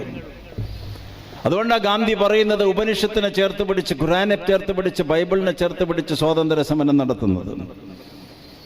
ഗുരുദേവൻ അയ്യങ്കാളിയും സഹോദരൻ അയ്യപ്പനും ഒക്കെ കേരളത്തിന്റെ ഭൂമിയിൽ ഇത്തരത്തിലുള്ള വിപ്ലവാത്മകമായ ചിന്തകളെയാണ് പടർത്തിയത്. കീഴാള വർഗത്തിൽ നിന്ന് ഉദിച്ചു വന്ന സമത്വബോധത്തിൽ അധിഷ്ഠിതമായ, ജാതിരഹിതമായ, മതവിദ്വേഷമില്ലാത്ത ഒരു മനുഷ്യ മഹാകുലത്തിന്റെ മുന്നേറ്റത്തിന്റെ പ്രസ്ഥാനമായിട്ട് നവോത്ഥാനം കേരളത്തിൽ വളർന്നു. മനുഷ്യ മഹാപ്രസ്ഥാനമായിരുന്നു നവോത്ഥാന പ്രസ്ഥാനം കേരളത്തിൽ. സവർണർക്കെതിരെ ആഞ്ഞടിച്ചു, യാഥാസ്ഥികത്തെതിരെ. വൈക്കത്തമ്പലത്തിന്റെ പൊതുവീതികളിൽ കൂടി സവർണർക്ക് മാത്രമേ നടക്കാൻ പാടുള്ളൂ എന്ന് പറഞ്ഞപ്പോൾ അതിനെതിരായിട്ട് പൊതുവഴി കൊടുക്കണമെന്ന് പ്രസ്ഥാനത്തിന് ആരംഭിക്കാൻ കാരണം ഈ ചിന്തകളാണ്. ഗാന്ധിജി അവിടെ വരാനുള്ള കാരണം അതാണ്. അതിന്റെ മുൻപ് തന്നെ നേരത്തെ സൂചിപ്പിച്ച വൈകുണ്ഠസ്വാമിയും ചട്ടമ്പിസ്വാമികളും വേലായുധപ്പണിക്കരുമൊക്കെ ഈ പറയുന്ന അമ്പലത്തിൽ പ്രവേശിപ്പനും കണ്ണാടിയിൽ കാണിച്ച് ഇതാണ് ദൈവം, ശിവനെ പ്രതിഷ്ഠിക്കുന്നുണ്ട് വേലായുധപ്പണിക്കർ ആറന്മുള ക്ഷേത്രത്തിൽ. ഇങ്ങനെയുള്ള വലിയ പുരോഗമനപരമായ കാര്യങ്ങൾ നടത്തിയിട്ടൊരു സമൂഹത്തിന്റെ ചിന്തയെ മാറ്റുകയാണ്. വിദ്യാഭ്യാസ സ്ഥാപനം അയ്യങ്കാളി നടത്തുന്നു, കർഷക സമരം നടത്തുന്നു, കൂലി പണിയെടുക്കുന്നവന് കൂലി കൊടുക്കണമെന്ന് പറയുന്നു. അപ്പൊ ജന്മിത്വത്തിന്റെ, അധികാരപ്രമത്തതയുടെ ദുരധികാരത്തിനെതിരായിട്ടുള്ള മണ്ണാണ് കേരളം. മാറുമറയ്ക്കാൻ പാടില്ലാത്ത സ്ത്രീകളുടെ നഗ്നത, അർദ്ധനഗ്നത നോക്കി രസിച്ചിരുന്ന ഭൂജന്മിമാരും മാടമ്പിമാരും ഉണ്ടായിരുന്ന നാടാണ് കേരളം. വലിയ വലിയ ഏമാന്മാർക്കും ജന്മിമാർക്കും താഴേക്കടയിലുള്ള ജാതി വിഭാഗത്തിന്റെ സ്ത്രീകളെ മുഴുവൻ കിടക്കറയിലേക്ക് പറഞ്ഞയച്ചിരുന്ന രാജ്യമാണ് കേരളം, സ്ഥാനമാണ് കേരളം. ഉത്തരേന്ത്യയുടെ സ്ഥിതി പിന്നെ പറയും വേണ്ട. അങ്ങനെയുള്ള കേരളത്തിലാണ് ഇത് അവസാനിപ്പിക്കണമെന്ന് പറഞ്ഞ് സ്ത്രീ പുരുഷ സമത്വത്തിന് വേണ്ടിയുള്ള, ലിംഗസമത്വത്തിന് വേണ്ടിയുള്ള മുദ്രാവാക്യം മുഴങ്ങുന്നത്. നങ്ങേലി മാറുമുറിച്ചുകൊണ്ട് ജന്മിമാരുടെ മുഖത്തേക്ക് എറിയുന്നത് മുലകൾ മുഴുവൻ. എന്തൊരു ധീരോദാത്തമായ പോരാട്ടമായിരുന്നു നടന്നത്. ആ കേരളത്തിലാണ് ഒരു ക്ഷേത്രത്തിന്റെ പേരിൽ ആയിരക്കണക്കിന് സ്ത്രീകൾ 4-5 കൊല്ലം മുമ്പ് നാമജപം ജപിച്ചുകൊണ്ട് കേരളത്തിന്റെ തെരുവീതികളിലൂടെ നടന്നു നീങ്ങിയത്. നവോത്ഥാനം മുന്നോട്ടോ പുറകോട്ടോ? നമ്മുടെ രാഷ്ട്രീയ സാമൂഹിക മേഖലയിൽ നടക്കുന്ന ഓരോ സംഭവങ്ങളും നമുക്ക് വ്യക്തമാക്കി തരും നമ്മുടെ ചിന്തകൾ എവിടേക്കാണ് പോകുന്നത്. ഈ ജാതിക്കെതിരായിട്ട് പോരാട്ടമാണ് ഇന്ത്യൻ സ്വാതന്ത്ര്യ സമരം. ഗുരുദേവനും ഈ പറഞ്ഞ നവയുഗ നായകന്മാർക്ക് ശേഷം വന്നിട്ടുള്ള രാഷ്ട്രീയ സാമൂഹിക നായകന്മാർ മുഴുവൻ അവരുടെ രാഷ്ട്രീയ സാമൂഹിക ദർശനങ്ങൾ പടുത്തുയർത്തിയത് ഈ നവോത്ഥാന ചിന്തകളിൽ നിന്നാണ്. 1957 കമ്മ്യൂണിസ്റ്റ് മന്ത്രിസഭ അധികാരത്തിൽ വരുന്നത് തന്നെ ഈ നവോത്ഥാന ചിന്തകളുടെ പിന്തുടർച്ചയായിട്ടാണ്. ആ നവോത്ഥാന ചിന്തകളുടെ പിന്തുടർച്ചയാണ് പുന്നപ്ര വയലാർ സമരം, കയ്യൂർ സമരം, കരിവള്ളൂർ സമരം, മുറാഴ സമരം, സ്ത്രീ പുരുഷ സമത്വത്തിന് വേണ്ടിയിട്ടുള്ള സമരം, അങ്ങനെ എത്രയെത്ര സമരങ്ങൾ തെക്കേന്ത്യയിൽ രാമസ്വാമി നായകനാർ നടത്തിയിട്ടുള്ള ബ്രാഹ്മണ വിരുദ്ധ സമരം, ബ്രാഹ്മണ്യത്തിനെതിരായ സമരം. എല്ലാ അമ്പലങ്ങളിലും എല്ലാവരും കയറണമെന്ന് പറയുന്നു. ഗുരുവായൂർ സത്യാഗ്രഹത്തിന്റെ മേൽ കൃഷ്ണപ്പിള്ള മണിയടിച്ചുകൊണ്ട് പറയുന്ന സമരം. അങ്ങനെ ഇതെല്ലാം നവോത്ഥാന ചിന്തകളിലൂടെ കമ്മ്യൂണിസ്റ്റുകാരുടെ ഏറ്റെടുത്തു. കോൺഗ്രസ് പ്രസ്ഥാനം ആ കാലഘട്ടത്തിൽ ഏറ്റെടുത്തു. ഗാന്ധിജിയുടെ നേതൃത്വത്തിൽ ഒരു വിഭാഗം കോൺഗ്രസ്. പക്ഷെ അന്നും ഇന്നും ഈ നവോത്ഥാനത്തിന് പുറകോട്ടടിപ്പിച്ച ഏക കോൺസെപ്റ്റ്, ഏക ഫാക്ടർ ബ്രാഹ്മണ്യമാണ്. ആ ബ്രാഹ്മണ്യം ഇനിയും ഇന്ത്യയിൽ അസ്തമിക്കണമെങ്കിൽ ഇനിയും ഒരു 5000 വർഷം വേണ്ടിവരുമെന്ന് പറഞ്ഞ ആളുടെ പേരാണ് ബാബാ സാഹേബ് അംബേദ്കർ. ഇന്ത്യൻ ജനതയിൽ ബ്രാഹ്മണ വിഭാഗം, പാവപ്പെട്ട പൂണൂല് ധരിച്ച ബ്രാഹ്മണന്മാരെ അല്ല ഉദ്ദേശിക്കുന്നു. ബ്രാഹ്മണ്യം is a political ideology, it's a social ideology. സാമൂഹിക തത്വശാസ്ത്രമാണത്, രാഷ്ട്രീയ തത്വശാസ്ത്രമാണ് ബ്രാഹ്മണ്യം. എല്ലാ മതങ്ങളിലുമുണ്ട് ബ്രാഹ്മണ്യം. ആ ബ്രാഹ്മണ്യത്തിന്റെ അതിപ്രസരത്തിന് സവർണ മേധാവിത്വം അല്ലെങ്കിൽ ചാതുർവർണ്ണ്യമാണ് ഏറ്റവും യോഗ്യതയുള്ള സാമൂഹിക വ്യവസ്ഥിതി എന്ന് അരക്കെട്ടുറപ്പിക്കുന്ന സിദ്ധാന്തത്തിന്റെ പേരാണ് ബ്രാഹ്മണ്യം.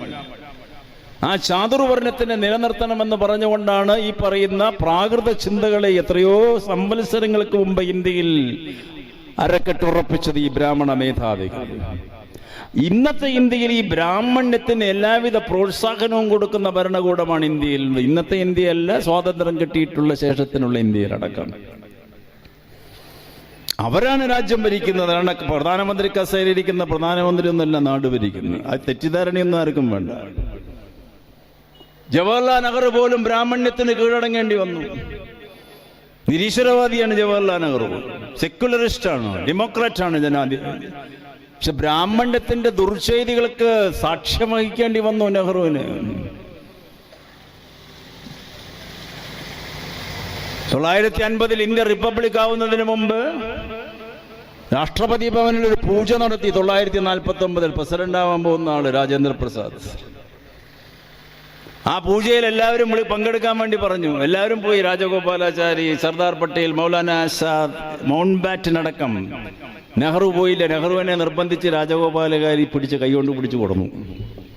അപ്പൊ അന്ന് പൂജയ്ക്ക് നേതൃത്വം കൊടുത്തത് ഇപ്പൊ പോയില്ലേ, 2 കൊല്ലം മുമ്പേ ചെങ്കോലും പിടിച്ചിട്ട് കുറെ സന്യാസിമാര് പാർലമെന്റിലേക്ക് കാഞ്ചീപുരം മഠത്തിൽ നിന്ന്. അവരാരുടെ മുൻഗാമികളാണ്. അതേ മഠത്തിൽ നിന്നുള്ള സന്യാസിമാർ അന്ന് പോയി അവിടെ പൂജിച്ചു.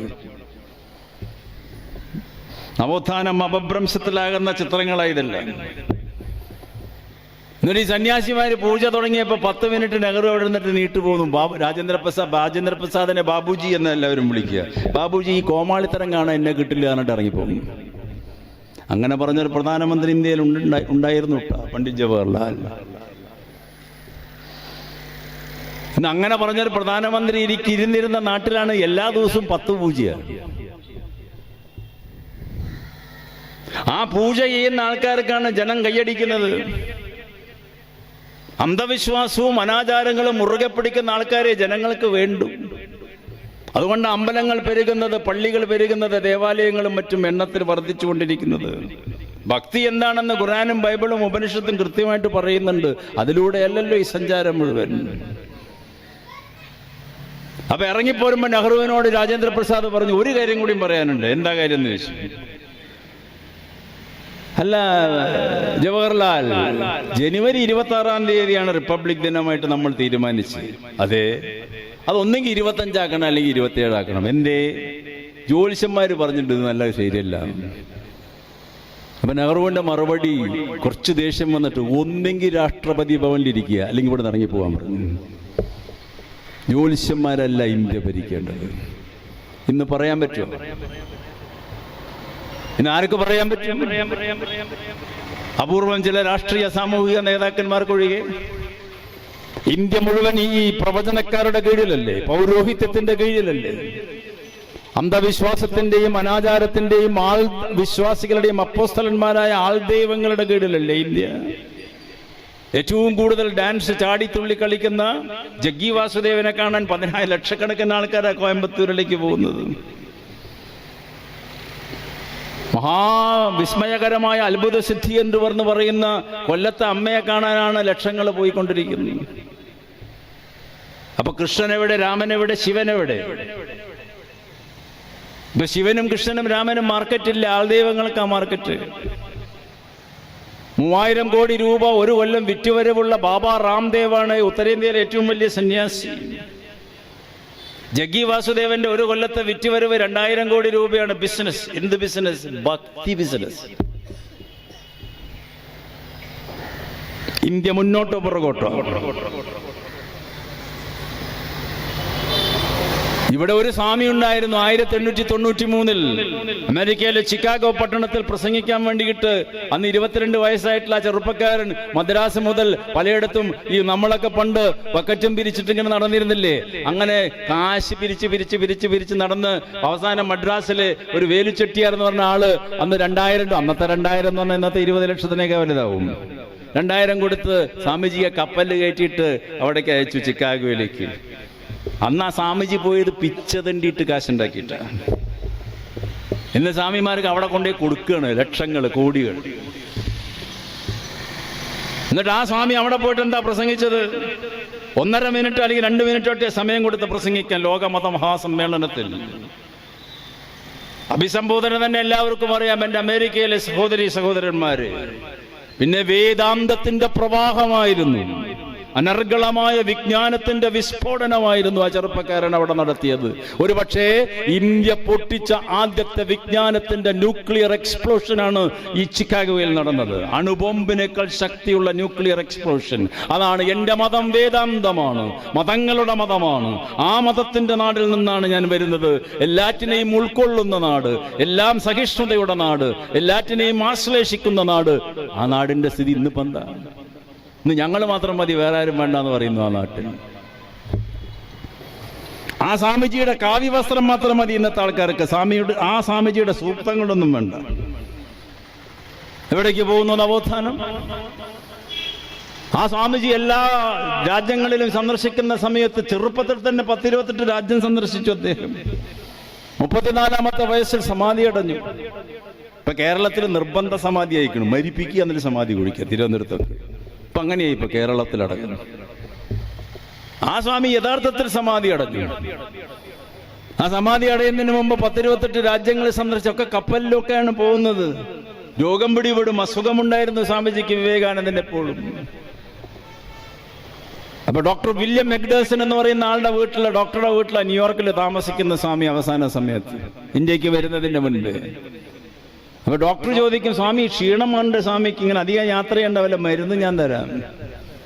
എനിക്ക് മരുന്നൊന്നും വേണ്ട. പിന്നെ എന്തപ്പോ വേണ്ടത് അങ്ങക്ക്? അപ്പോൾ സ്വാമിജി പറയുന്ന ഒരു വാചകമുണ്ട്, വിവേകാനന്ദ സാഹിത്യ സംഗ്രഹം വായിച്ചാൽ അതൊക്കെ കാണാം നമുക്ക്. എനിക്ക് രാവിലെയും വൈകുന്നേരം 1 കപ്പ് പശുവിന്റെ സൂപ്പ് കുടിക്കാൻ തരുമെന്നാ പറഞ്ഞു സ്വാമി. ഇപ്പൊ പശുവിനെ തൊട്ട കുഴപ്പം ഇന്ത്യയിൽ. സ്വാമി വിവേകാനന്ദൻ എല്ലാ ദിവസവും പശുവിന്റെ സൂപ്പ് കുടിച്ചിരുന്ന ആളാണ്. വേണമെങ്കിൽ മാംസം ഭക്ഷിച്ചിരുന്ന ആളാണ്. ആ സ്വാമിജിയുടെ സ്വാമി അല്ലെങ്കിൽ ദൈവികത എന്ന് പറയുന്നത് അനന്തമായ വിജ്ഞാനമാണ്. എൻസൈക്ലോപീഡിയ ഓഫ് നോളജ് ആണ് സ്വാമി വിവേകാനന്ദൻ എന്ന് പറഞ്ഞത്. ഏത് സയൻസ് ആയാലും ഹിസ്റ്ററി ആയാലും ചരിത്രം എല്ലാം അദ്ദേഹത്തിന്റെ കൈകളിലിട്ട് അദ്ദേഹം അമ്മാനമാടും. ആ വിവേകാനന്ദ സാഹിത്യ സർവസം വായിച്ചാൽ അദ്ദേഹത്തിന്റെ വിജ്ഞാനം നമുക്കറിയാം. ആ സ്വാമിജി എല്ലായിടത്തും പോകുമ്പോൾ ചൊല്ലുന്ന ശ്ലോകമാണ്, ആകാശം പതിതം തോയം സാഗരം പ്രതി ഗച്ഛതി, സർവദേവ നമസ്കാരം കേശവം പ്രതി ഗച്ഛതി. ഉപനിഷത്തിലെ ഒരു ശ്ലോകമാണ്, ആകാശത്ത് പതിക്കുന്ന വെള്ളം ഒഴുകി ഒഴുകി സാഗരത്തിൽ ചേരുന്നത് പോലെ ഏത് ദേവനെ നമസ്കരിച്ചാലും അവസാനം ഒന്നിലാണ് എത്തുക, അത് നീയാകുന്നു. ആ സ്വാമിജി എവിടെ? ഇന്നത്തെ സ്വാമിമാരെവിടെ? നമ്മുടെ ചിന്തകളുടെ അസ്തമയമല്ലേ കാണുന്നത്? നമ്മുടെ ചിന്തകളുടെ ജീർണതയല്ലേ ഇന്ന് കാണുന്ന? ഈ മഹാനുഭാവന്മാർ ജനിച്ച് ചിന്തകൾ പ്രസരിപ്പിച്ച ഈ നാട്ടിൽ വിദ്യാഭ്യാസം വിജ്ഞാനമുണ്ടാകാനാണ്, വിദ്യാഭ്യാസം സാമൂഹിക സമത്വത്തിന് വേണ്ടിയിട്ടാണ്, വിദ്യാഭ്യാസം വൈവിധ്യങ്ങളുടെ ഏകോപനത്തിന് വേണ്ടിയിട്ടാണെന്നാണ് അയ്യങ്കാളി പറഞ്ഞത്. അതിനാണ് അവിടെ പള്ളിക്കൂടം തുടങ്ങിയത്. എന്തിനേറെ പറയുന്നു, EMS-ഉം EP ഗോപാലനും ഈ പട്ടാമ്പിയിലെ പെരിന്തൽമണ്ണയ്ക്കപ്പുറത്തൊഴുകുന്ന പുഴയുടെ തീരത്ത് താമസിച്ചിരുന്ന വലിയ തമ്പ്രാൻ, വലിയ മാടമ്പി, വലിയ ജന്മി നമ്പൂതിരി മൂസതിന്റെ മനയുടെ മുന്നിലൂടെ EMS-ന്റെ ആഹ്വാനപ്രകാരം EP ഗോപാലൻ ദളിത് കുട്ടികളെ ഭസ്മം തൊടിച്ചുകൊണ്ട് ഒരു ഘോഷയാത്ര നടത്തുന്നുണ്ട്, രാമനാമം ജപിച്ചുകൊണ്ട്. ഈ മൂസിന്റെ മുഖത്ത് നോക്കിയത് അത് നവോത്ഥാനമായിരുന്നത്. ഇവിടെ അടുത്തല്ലേ അതൊക്കെ നടന്നത്? പരസ്യമായി വെല്ലുവിളിച്ചു ഈ നമ്പൂതിരി ബാബർ ബ്രാഹ്മണാധിപത്യത്തിൽ. അതൊക്കെയായിരുന്നു പഴയ എത്രയും അസന്നിഗ്ധമായിട്ടുള്ള നേതൃത്വത്തിന്റെ സവിശേഷ ഗുണങ്ങൾ. അപ്പൊ അങ്ങനെ തന്നെ ഇവരും ഇത്തരത്തിൽ വിവേകാനന്ദ സ്വാമി ലോകത്തിന്റെ സമത്വത്തിന് വേണ്ടി വിദ്യാലയം അയ്യങ്കാളി സ്ഥാപിച്ച ഈ സമത്വ സിദ്ധാന്തം, അല്ലെങ്കിൽ എല്ലാവരും ഒരുപോലെയാണ്, വൈവിധ്യങ്ങളുടെ ഏകോപനം, വിദ്യാർത്ഥികൾ പല മേഖലകളിൽ നിന്ന് വരുമ്പോൾ ക്ലാസ് മുറിയിൽ ഒന്നിച്ചിരിക്കുമ്പോൾ മനുഷ്യ മനസ്സ് തുറക്കുമ്പോൾ ആശയങ്ങൾ പങ്കിടുമ്പോൾ അതൊരു വ്യത്യസ്ത ലോകത്തിനെ സൃഷ്ടിക്കാം ക്ലാസ് മുറികളിൽ എന്നാണ് അയ്യങ്കാളി സ്വപ്നം കണ്ട വിദ്യാലയം. ഇന്നത്തെ വിദ്യാലയം ഇന്ന് മിണ്ടിയ കുഴപ്പം, അഭിപ്രായം പറഞ്ഞാൽ കുഴപ്പം, ടീച്ചർമാർക്ക് കുട്ടികളോട് മിണ്ടാൻ പാടില്ല, കുട്ടികൾക്ക് ടീച്ചർമാരോടും മിണ്ടാൻ പാടില്ല, അഭിപ്രായ വ്യത്യാസം വന്നാൽ ഒന്ന് ഒരു ശിക്ഷ നടപ്പിലാക്കിയാലൊക്കെ കുഴപ്പമാണ്. അപ്പൊ തിങ്കിങ് എബിലിറ്റി കുറച്ചു കൊണ്ടുവരിക. കുട്ടികളുടേതായിട്ടുള്ള വിഷയങ്ങൾ പഠിക്കുന്നുണ്ട്, പാസ്സാവുന്നുണ്ട്, ജോലി കിട്ടുന്നുണ്ട്, അതൊക്കെ വേറൊരു ഘടകം. പക്ഷെ മനുഷ്യനെ കുറിച്ച് പഠിക്കുന്നുണ്ടോ? ലോകത്തിനെ കുറിച്ച് പഠിക്കുന്നുണ്ടോ?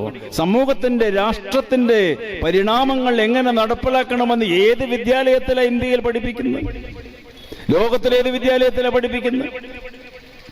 അങ്ങനെയാണ് ജവഹർലാൽ നെഹ്റുവും ഡോക്ടർ സർവേപ്പള്ളി രാധാകൃഷ്ണനും ഇന്ത്യൻ വിദ്യാഭ്യാസത്തിന്റെ വൈകല്യങ്ങളെ കുറിച്ച് പറയുന്നത്.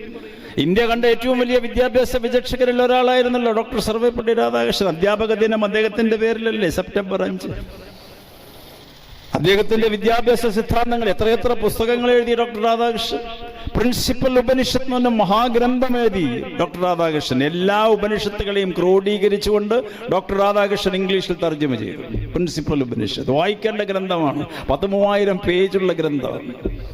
വിജ്ഞാനം ഇങ്ങനെ അണപൊട്ടി ഒഴുകുകയാണ് മസ്തിഷ്കത്തിൽ നിന്ന്. ലളിതമായ ഭാഷയിൽ അദ്ദേഹം എഴുതി. അദ്ദേഹം വിദ്യാഭ്യാസ വിചക്ഷകനായിരുന്നു. ഒരു കുട്ടിയുടെ മനസ്സിനെ മനുഷ്യനാക്കി മാറ്റുക എന്നുള്ളതാണ് വിദ്യാഭ്യാസത്തിന്റെ മേന്മ. വിദ്യാലയത്തിൽ നിന്ന് പുറത്തു കിടക്കുമ്പോൾ മനുഷ്യനാകണമെന്ന് അന്നേ ഗുരുദേവൻ പറഞ്ഞു, നവോത്ഥാന ചിന്ത. ഇവരും പറഞ്ഞു അത് നവോത്ഥാന ചിന്തകൾ.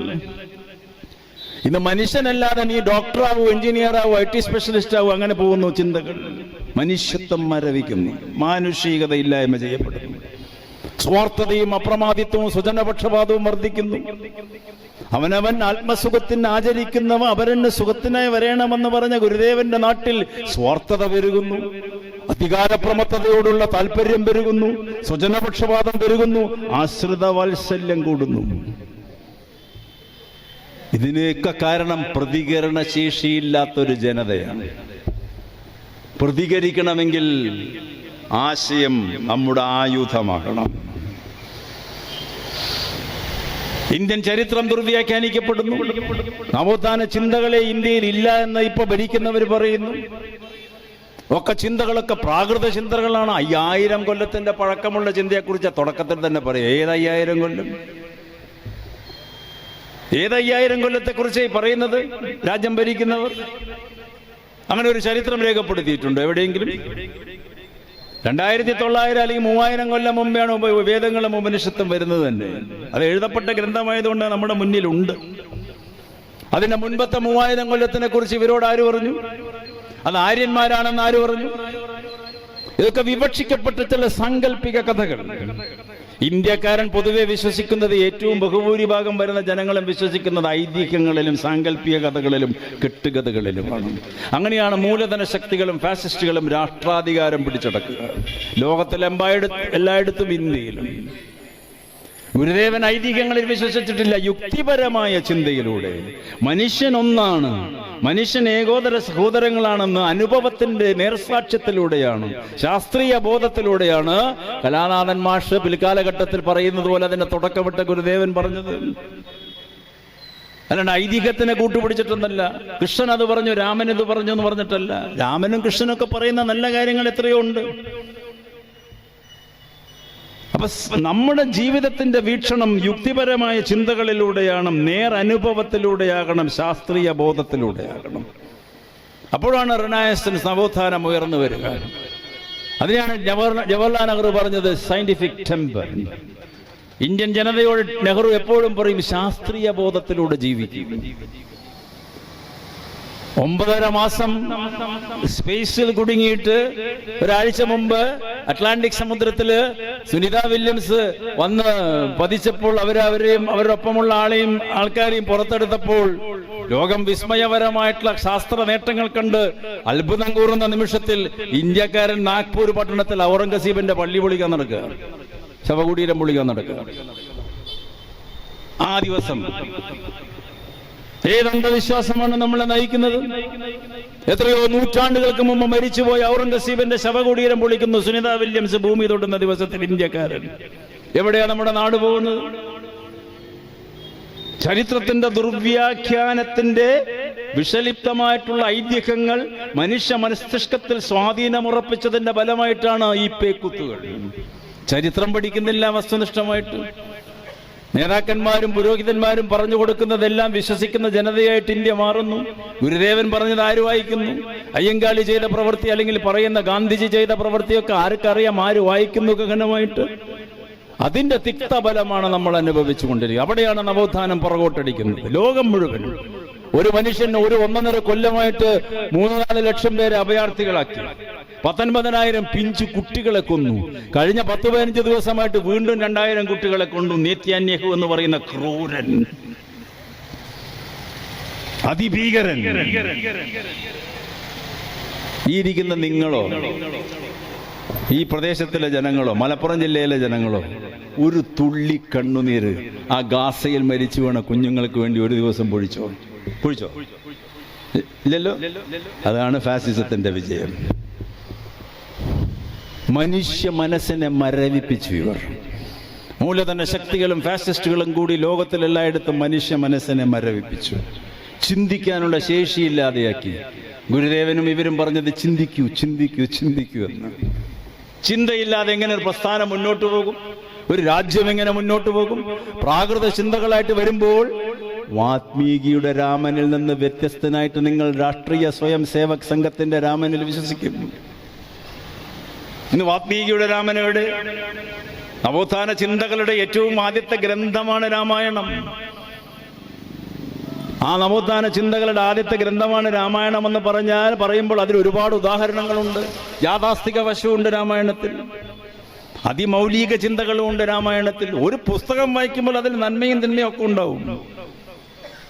ചിന്താമഗ്നായിട്ടുള്ള വാത്മീകി ചിന്താമഗ്നായിട്ടിരിക്കുന്ന സമയത്ത് നാരദര് പ്രത്യക്ഷപ്പെടുന്നു. നാരദര് ചോദിക്കുന്നു, എന്താ ചിന്തിക്കുന്നത്? ഞാൻ ഈ ഭൂഗോളത്തിൽ സത്യവും ധർമ്മവും നീതിയും മാനുഷികതയും സഹിഷ്ണുതയും മാത്രം വെച്ച് പുലർത്തുന്ന ഒരു മനുഷ്യനുണ്ടോ എന്ന് ചിന്തിക്കുകയാണ്. അപ്പൊ നാരദര് പറഞ്ഞു, അങ്ങനത്തെ ഒരാളെ ലോകത്തിലില്ല. ഇനി ഉണ്ടെങ്കിൽ തന്നെ അയോധ്യ ചക്രവർത്തി ദശരഥന്റെ പുത്രൻ രാമൻ. രാമകഥ പറഞ്ഞു കൊടുക്കുകയാണ് സംക്ഷിപ്ത രൂപത്തിൽ നാരദര്. ആ കഥ കേട്ട് ദുഃഖപൂരിതമായ മനസ്സുകൊണ്ട് വാത്മീകി ദുഃഖിച്ചിരിക്കുമ്പോൾ നാരദർ അപ്രത്യക്ഷമാകുന്നു. സന്ധ്യാവന്ദനത്തിന് സരയൂ നദിയിലേക്ക് വാത്മീകിയും ശിഷ്യനായ ഭരദ്വാജനും കൂടി കുളിക്കാനിറങ്ങുന്നു.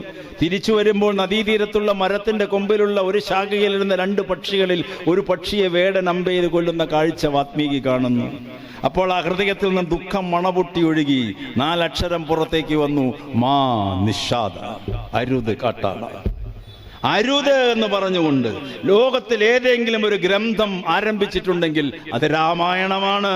അരുത് അധർമ്മം, അരുത് അഹിംസ, അരുത് അനീതി, അരുത് അസഹിഷ്ണുത, അരുത് അപമര്യാദ, ഇത് പറയുന്ന ഗ്രന്ഥത്തിന്റെ പേരാണ് രാമായണം. ആ രാമായണത്തിനെ പിടിച്ചാണ് 10 കൊല്ലമായിട്ട് അധികാരത്തിലിരിക്കുന്നത് പറഞ്ഞു. അപ്പോൾ വാൽമീകിയുടെ രാമൻ ഇവരുടെ രാമനായിട്ട് വേറൊരു രൂപത്തിൽ അവതരിച്ചു. 925 മുതൽ അവിടെയാണ് നവോത്ഥാനത്തിന്റെ ജീർണത വരുന്നത്. ഈ തലശ്ശേരി ജഗന്നാഥ ക്ഷേത്രത്തിൽ ഗുരുദേവൻ വന്ന് പണ്ഡിതന്മാരോട് സംവാദം നടത്തുമ്പോൾ പണ്ഡിതന്മാരെ സംസ്കൃതത്തിൽ സംസാരിക്കും. അപ്പൊ ഗുരുദേവൻ പറയും മലയാളത്തിൽ സംസാരിച്ചോളൂ, നാട്ടുകാർക്ക് മുഴുവൻ കേൾക്കാതെ. അപ്പൊ നാട്ടുകാർ ആ ഗുരുദേവൻ എന്തിനാണ് പറയുന്നത്? ഭാഷ സാർവജനീനമാകണം, ലളിതമായി സംസാരിക്കണം, ജനങ്ങൾക്ക് മനസ്സിലാകണം. എന്താണ് വേദാന്തം, എന്താണ് ഭക്തി, എന്താണ് ദൈവം എന്നൊക്കെ ജനങ്ങൾ മനസ്സിലാക്കണം. നമ്മൾ ഏതോ ദന്തഗോപുരത്തിൽ കയറി നിന്നുകൊണ്ട് പറയരുത്. അതുകൊണ്ട് ഈ രാമായണം, വാൽമീകി പറഞ്ഞ രാമായണത്തിനെ ഇവരുടെ ഭാഷയിലൂടെ ദുർവ്യാഖ്യാനിക്കുന്നു. ഇവരുടെ രാമനാണ് യഥാർത്ഥ രാമൻ എന്നുള്ള ചിന്താഗതിയിലൂടെ ഇന്ത്യ സഞ്ചരിക്കുമ്പോൾ പുതിയ ചിന്തകൾ, പുരോഗമനപരമായ ചിന്തകൾ ഇല്ലായ്മ ചെയ്യപ്പെടുന്നു. അമ്പലങ്ങൾ പണിയപ്പെടുന്നു, പള്ളികൾ പൊളിക്കപ്പെടുന്നു, നവോത്ഥാനം ബലി കഴിപ്പിക്കപ്പെടുന്നു, അസ്തമിക്കുന്നു. ഇനി എന്തൊക്കെ കാണാൻ കിടക്കുന്നു ഇന്ത്യയിൽ? 2ാം ലോക മഹായുദ്ധം അവസാനിക്കുന്നതിന് മുമ്പ് ഹിറ്റ്ലർ ഗീബൽസിനോട് പറഞ്ഞു, ബെർലിൻ പട്ടണത്തിലെയും ബോൺ പട്ടണത്തിലെയും മ്യൂണിച്ച് പട്ടണത്തിലെയും 100 ചില്ലുവാനം കെട്ടിടങ്ങൾ തകർക്കണം. എന്തിനാന്ന് ചോദിച്ചു. അതൊക്കെ എന്റെ പൂർവീകര് പണിത കെട്ടിടങ്ങളാണ്, അവരുടെ ഓർമ്മയൊന്നും ഇവിടെ പാടില്ല, എന്റെ ഓർമ്മ മതി. യുദ്ധത്തിന് തുടങ്ങുന്നതിന് മുമ്പ് വേറെ 50 കെട്ടിടങ്ങൾ പണി കഴിപ്പിച്ചു പല പ്രദേശങ്ങളിലും. അതാണ് ഇവിടെ ചെയ്തത്. പഴയ പാർലമെന്റ് വേണ്ട, 20,000 കോടി രൂപയുടെ പുതിയ പാർലമെന്റ് മതി. ഇദ്ദേഹം പണി കഴിപ്പിച്ചാന്ന് വരും തലമുറ അറിയണം. ഞാൻ പണി കഴിപ്പിച്ച അമ്പലാണ് വരും തലമുറ അറിയണം. ഗുരുനാഥൻ അവിടെയാ, ഹിറ്റ്ലർ, മുസോളിനിയാ, ശിഷ്യനിതാണ്. അപ്പൊ പുരോഗമന ചിന്തകളില്ല, പ്രാകൃതത്തിലേക്ക് കൂട്ടിക്കൊണ്ടുപോകുക. ഇന്ത്യയുടെ ഏറ്റവും ഉജ്ജ്വലമായ കാലഘട്ടം വൈദിക മതത്തിന്റെ ആധിപത്യത്തിലുള്ള കാലഘട്ടമാണെന്ന് അവർ പറയുന്നത്. അവിടെ എവിടെയാ റിനൈസൻസ്, അവിടെ എവിടെയാ നവോത്ഥാനം? വൈദിക മതമാണ് ഈ ചാതുർവർണ്ണ്യം ഉണ്ടാക്കുന്നത്, പൗരോഹിത്യ മതം. ഉപനിഷത്തിൽ പൗരോഹിത്യമില്ല, പുരോഹിതന്മാരില്ല, നിങ്ങൾ തന്നെയാണ് ദൈവം എന്ന ഉപനിഷത്ത് പറഞ്ഞത്. ആദ്യത്തെ ഋഷിമാരായ കണാദനും കപിലനും ലോകത്തോട് പറഞ്ഞു ഉപനിഷത്തിൽ, ഈ ലോകത്തിനെ സൃഷ്ടിക്കാൻ ഒരു ദൈവത്തിന്റെ ആവശ്യമില്ല, അണുക്കളുടെ സംക്രമണങ്ങൾ കൊണ്ടാണ് പ്രപഞ്ചം ഉണ്ടാകുന്നത്. ആദ്യം പറഞ്ഞ മഹർഷിയുടെ പേരാണ് കണാദൻ. ആ മഹർഷി അത് പറഞ്ഞിട്ട് 3000 കൊല്ലം കഴിഞ്ഞിട്ടാണ് പാശ്ചാത്യ ശാസ്ത്രജ്ഞനായ ചാൾസ് ഡാർവിൻ പരിണാമ സിദ്ധാന്തം എഴുതുന്നത്. നമ്മളൊക്കെ പഠിച്ചത് ചാൾസ് ഡാർവിൻ എഴുതിയ സിദ്ധാന്ത. ഇത് ഇന്ത്യയിൽ പറഞ്ഞു ഒരാള് 3000 കൊല്ലങ്ങൾക്ക് മുമ്പ്. അന്ന് ആരും വിശ്വസിക്കുന്നില്ല, കാരണം പുരോഗമനപരമായ ചിന്തകളെ ബ്രാഹ്മണ്യം കുഴിച്ചുമൂടി, പ്രചരിപ്പിച്ചില്ല. നവോത്ഥാനത്തിനെ ബലി കഴിപ്പിച്ചു അവർ. കപില മഹർഷിയാണ് ഏറ്റവും പുരോഗമനപരമായ മഹർഷി. ശാസ്ത്രാദി വീക്ഷണത്തിലൂടെ പ്രപഞ്ചത്തിന്റെ വികാസനത്തിന് കപില മഹർഷി വ്യാഖ്യാനിച്ചു. അങ്ങനെ വ്യാസൻ എഴുതുന്നുണ്ട് കൃഷ്ണനെ കുറിച്ച് ഭഗവത്ഗീതയിൽ. മൃഗങ്ങളിൽ വെച്ച് സിംഹമാണ് ഞാൻ, പാമ്പിൽ വെച്ച് വാസുകിയാണ് ഞാൻ, മഹർഷിമാരിൽ വെച്ച് ഞാൻ കപിലനാണെന്ന കൃഷ്ണനെ ഉപമിക്കുന്നത്. കപിലൻ എന്ന് പറഞ്ഞാൽ അതിവിജ്ഞാനത്തിന്റെ ഭണ്ഡാകാരം, ശാസ്ത്രീയ ചിന്തയുള്ളവർ. കൃഷ്ണനെ ഞാൻ ആ രീതിയിലും കാണുന്നുണ്ട് ചില ഘട്ടങ്ങളിലെന്ന് വ്യാസൻ പറയുന്നു. പക്ഷെ ആ കപിലനെയും കണാദനെയും ഒന്നും ഇവർക്ക് വേണ്ട. ഇവർക്ക് ബാബാ രാംദേവ്, ജഗ്ഗി വാസുദേവ്, പറ്റതരത്തിലുള്ള ആൾ ദൈവങ്ങളെ മാത്രം മതി. ഡിറ്റീരിയോറേഷൻ ഓഫ് തോട്ട്സ്, ചിന്തകളുടെ ജീർണതയുടെ ഏറ്റവും വലിയ അഗാധതയിലേക്ക് പോയിക്കൊണ്ടിരിക്കുക. മര്യാദ പുരുഷോത്തമൻ എന്ന രാമനെ കുറിച്ച് വാൽമീകി പറഞ്ഞത്. പക്ഷെ ആ രാമൻ അവസാന അധ്യായം എത്തുമ്പോൾ എല്ലാ അധ്യായവും വായിക്കുമ്പോൾ അതിൽ ദുഃഖം മാത്രമേ ഉള്ളൂ. രാമായണത്തിൽ ജീവിതം മുഴുവൻ ദുഃഖം കരഞ്ഞു കരഞ്ഞു കരഞ്ഞ് ജീവിച്ച ഒരാളാ രാമൻ. സുഖം എന്താണെന്ന് രാമൻ അറിഞ്ഞിട്ടില്ല. കാട്ടിൽ പോയി വന്നപ്പോഴേക്കും പോയ ഒരു പിറ്റത്തെ കൊല്ലം അച്ഛൻ മരിച്ചു. വരുമ്പോഴേക്കും അമ്മമാരില്ല, സഹോദരന്മാരെ ഉപേക്ഷിക്കേണ്ടി വന്നു, മക്കളുടെ ഒപ്പം താമസിക്കാൻ പറ്റില്ല, ഭാര്യയെ ഉപേക്ഷിച്ചു. പിന്നെ എന്തിനപ്പം ജീവിച്ചു? എന്തിനാ ഇങ്ങനെ ഒരു കഥാപാത്രത്തിനെ വാൽമീകി ഉണ്ടാക്കിയത്? ഞാൻ ഉണ്ടാക്കിയത് ദൈവത്തിനെയല്ല മനുഷ്യനെയാണെന്ന് വാത്മീകി പറയുന്നു. ഞാനിതാ ഒരു മനുഷ്യന്റെ കഥ പറയുന്നു. ആ മനുഷ്യന്റെ പേരാണ് ശ്രീരാമചന്ദ്രൻ. തുടക്കവാചകമാണ് വാൽമീകി രാമായണത്തിലെ. ഒരു മനുഷ്യന്റെ കഥയാണ് ഞാൻ ഈ പറയുന്നത്. രാമചന്ദ്രൻ എന്ന ആ മനുഷ്യന്റെ പേര്. വാൽമീകി രാമായണത്തിൽ രാമനെ ദൈവമായിട്ട് എവിടെയും ചിത്രീകരിച്ചിട്ടില്ല. അത് പോയിട്ട് ഇന്ന് രാമൻ ചാതുർവർണ്ണത്തിന്റെ അപ്പോസ്തലനായ ദൈവമാക്കി സംഘപരിവാർ മാറ്റി.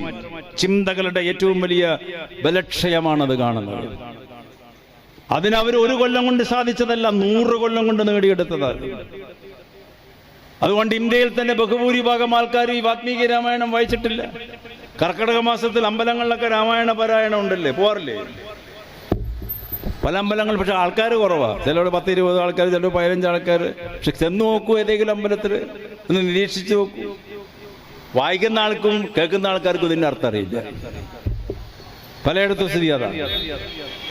രാമനെ സാർവജനീനമായ അണ്ണാരക്കണ്ണനും കാട്ടാളന്മാരും കുരങ്ങന്മാരും പക്ഷികളും രാക്ഷസന്മാരും ആദിവാസികളും ദളിതന്മാരും ഒക്കെ രാമന്റെ കൂട്ടുകാരാ രാമായണത്തിൽ. അഭിനവരാമന്മാരോ ദളിതന്മാരെ ചുട്ടുകൊല്ലുന്നു, ആദിവാസികളെ കുടിയിറക്കുന്നു, ന്യൂനപക്ഷങ്ങളെ പാർശ്വവൽക്കരിക്കുന്നു. പിന്നെ എന്ത് രാമൻ? ഇത് നവോത്ഥാന ചിന്തകളുടെ ഏറ്റവും വലിയ ഏറ്റവും വികൃതമായിട്ടുള്ള പരിണാമമല്ലേ? രാമനെ സ്തുതിച്ച് വാൽമീകി അവസാനം അധ്യായം എത്തുമ്പോഴേക്കും മക്കളെ പറഞ്ഞയച്ചു കൊട്ടാരത്തിലേക്ക് അച്ഛനെ കുറിച്ച് പാടാൻ. രവകുശന്മാര് പോയി പാടി. അച്ഛന് മനസ്സിലാവുന്നില്ല. വസിഷ്ഠ മഹർഷി എണീറ്റുനിന്ന് ചോദിച്ചു, മനസ്സിലായോ കുട്ടികളെ? മിണ്ടണമെന്നുണ്ട് മിണ്ടണ്ടെന്നുണ്ട്. അവതരിപ്പിക്കുന്നു കഥാപാത്രത്തിന് ഏത് മനോഹരമായി. വാൽമീകി അവതരിപ്പിക്കുന്ന കഥാപാത്രം മിണ്ടുന്നില്ല, നിസ്സഹായ അവസ്ഥയല്ല. അവസാനം വസിഷ്ഠൻ പറയാം, ഇത് എന്റെ മക്കളാ. അപ്പൊ രാമന് മനസ്സിലായി. അപ്പൊ സീത എവിടെയെന്ന് മുഖത്തൊരു സ്ഫുരിച്ചു. ആ ഭാവം ചോദിച്ചില്ല, പക്ഷെ മുഖത്ത് ഭാവമുണ്ട് എന്ന് വാൽമീകി വരയ്ക്കുന്നു. അപ്പോഴാ വാൽമീകി സീതയുടെ കയ്യും പിടിച്ച് കൊട്ടാരത്തിലേക്ക് കയറി വരുന്നത്. എന്നിട്ട് വാൽമീകി പറയാണ്, ഇവളെ അറിയോ? 2 പ്രാവശ്യം ചോദിച്ചു. സൂര്യവംശ ചക്രവർത്തി, ഭൂഗോളത്തിന്റെ അധിപൻ തല താഴ്ത്തിങ്ങനെ ഇരിക്കുകയാണ്. അഥവാ അധ്യായം വായിക്കുമ്പോൾ അറിയാം വാൽമീകിയുടെ വിവരണം. ദേഷ്യം പിടിച്ചു വാൽമീകിക്ക്. എന്നിൽ എന്തെങ്കിലും തപശക്തി അവശേഷിക്കുന്നുണ്ടെങ്കിൽ രാമ, ഇതുവരെ തന്നെ ഞാൻ സ്തുതിച്ച് പാടി നടന്നു. ഇപ്പൊ നീ കാണിക്കുന്ന ഈ സ്വഭാവമുണ്ടല്ലോ, അത് അപമര്യാദയാണ്. നിന്റെ ഭാര്യയെ നിനക്ക് മനസ്സിലാകുന്നില്ലെങ്കിൽ ഞാനിതാ പറയുന്നു, എന്നിൽ അവശേഷിച്ച തപശക്തി കൊണ്ട് നിന്നേക്കാൾ പരിശുദ്ധയാണ്, പതിവ്രതയാണ് സീത. ഇന്ന് മുതൽ രാമായണം സീതായനമാകട്ടെ. സീതയുടെ വഴിയാണ് ഇന്ത്യയിൽ വാൽമീകി കാണിച്ചു കൊടുത്തത്. എന്നിട്ട് സീതയെ കൊണ്ടൊരു പ്രസംഗം 1/2 മണിക്കൂർ. ആ പ്രസംഗം സഹോദരിമാരൊന്ന് വായിക്കണം.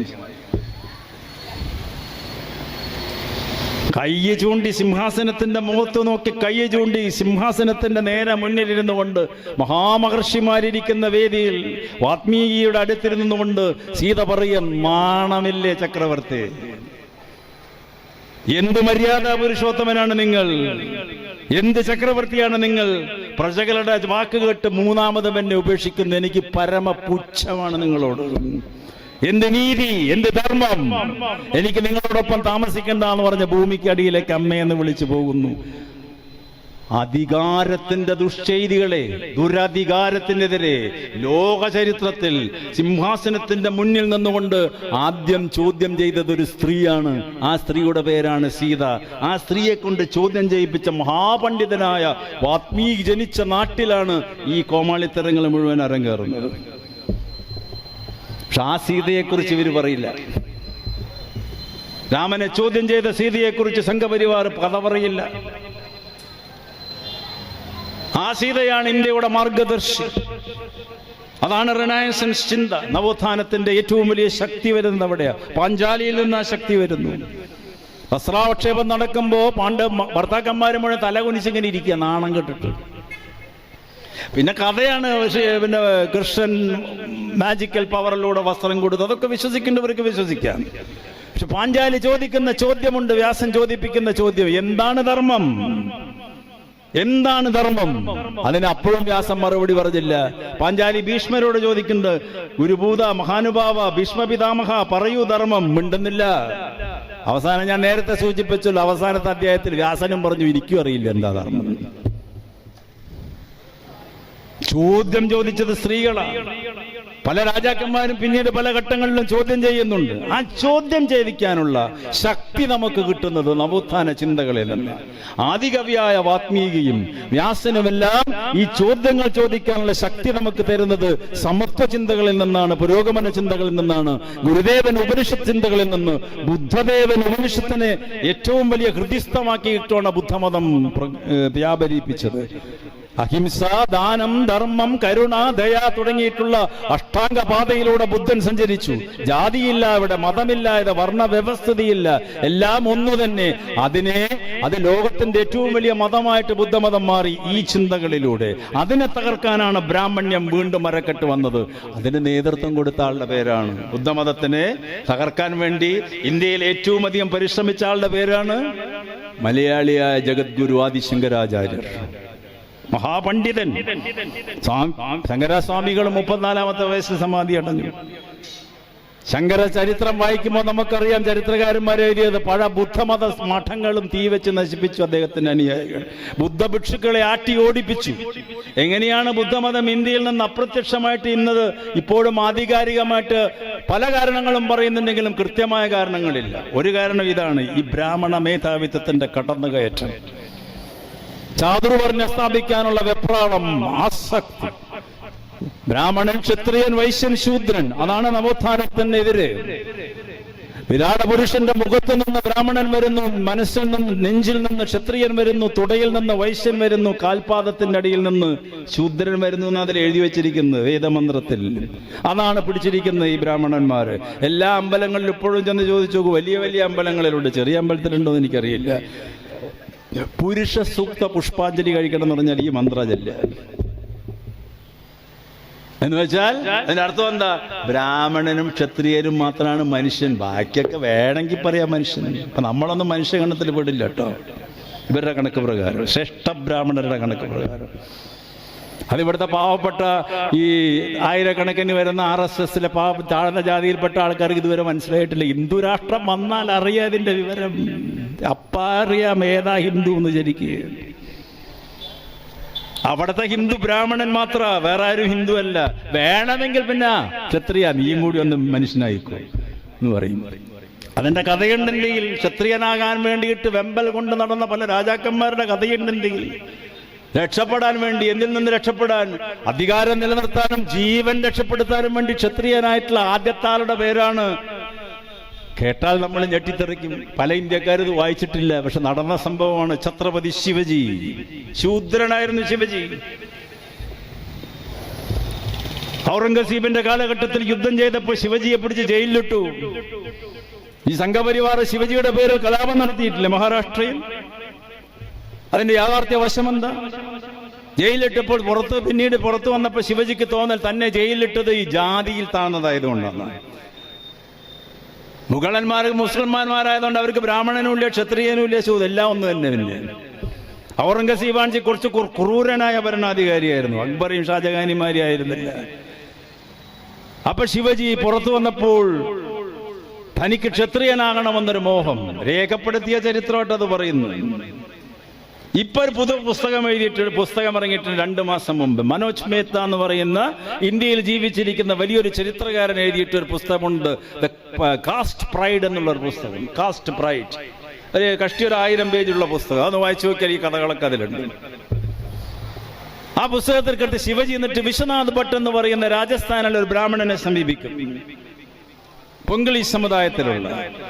അദ്ദേഹം ഈ ആവശ്യം കേട്ടപ്പോൾ പണ്ട് റാണ പ്രതാപ് സിംഗ്, അക്ബറുടെ കാലഘട്ടത്തിൽ ജീവിച്ചിരുന്ന, അക്ബറുടെ ഏറ്റവും വലിയ ശത്രുവായിരുന്നു പ്രതാപ് സിംഗ് കുടുംബം. അതിലെ അവശേഷിക്കുന്ന റാണ പ്രതാപ് സിംഗുമായിട്ട് ചേർന്നുകൊണ്ട് ശിവജിയെ കൂട്ടിക്കൊണ്ടുപോയി കാശിയിൽ കൊണ്ടുപോയി അവിടുത്തെ ബ്രാഹ്മണന്മാരെ കൊണ്ട് പൂജാതി കർമ്മങ്ങൾ ചെയ്ത് ശൂദ്രനെ പിടിച്ച് ക്ഷത്രിയരാക്കി.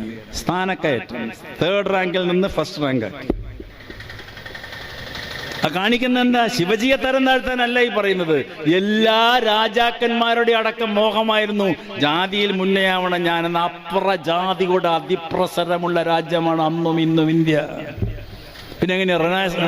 ഗുരുദേവൻ അവിടെയല്ലേ പരാജയപ്പെടുന്നത്, ഗാന്ധി അവിടെയല്ലേ പരാജയപ്പെട്ടത്. ഇതെങ്ങനെ മാറും? അപ്പൊ അംബേദ്കർ പറഞ്ഞു ഗാന്ധിയോട്, 5000 കൊല്ലം കഴിഞ്ഞാൽ ഇത് മാറില്ല, നിങ്ങൾ വെറുതെ പരിശ്രമിക്കേണ്ടതിന്. ഞാൻ ഇത് പരിശ്രമിച്ച് എനിക്ക് ബോധ്യമായി. മനുസ്മൃതി എടുത്തു അംബേദ്കർ. 3 ഇഞ്ച് ആഴമുള്ളൊരു കുഴി കുഴിച്ചു. 3 ഇഞ്ച് ആഴമുള്ള കുഴി, 6 ഇഞ്ച് നീളമുള്ള കുഴി, 3 ഇഞ്ച് ആഴം. അതിൽ മനുസ്മൃതി എന്നുള്ള പുസ്തകം വെച്ചു, കത്തിച്ചു അംബേദ്കർ. പട്ടാപ്പകൽ ജനങ്ങൾ നോക്കി. RSSന്റെ വേദപുസ്തകമാണ് മനുസ്മൃതി.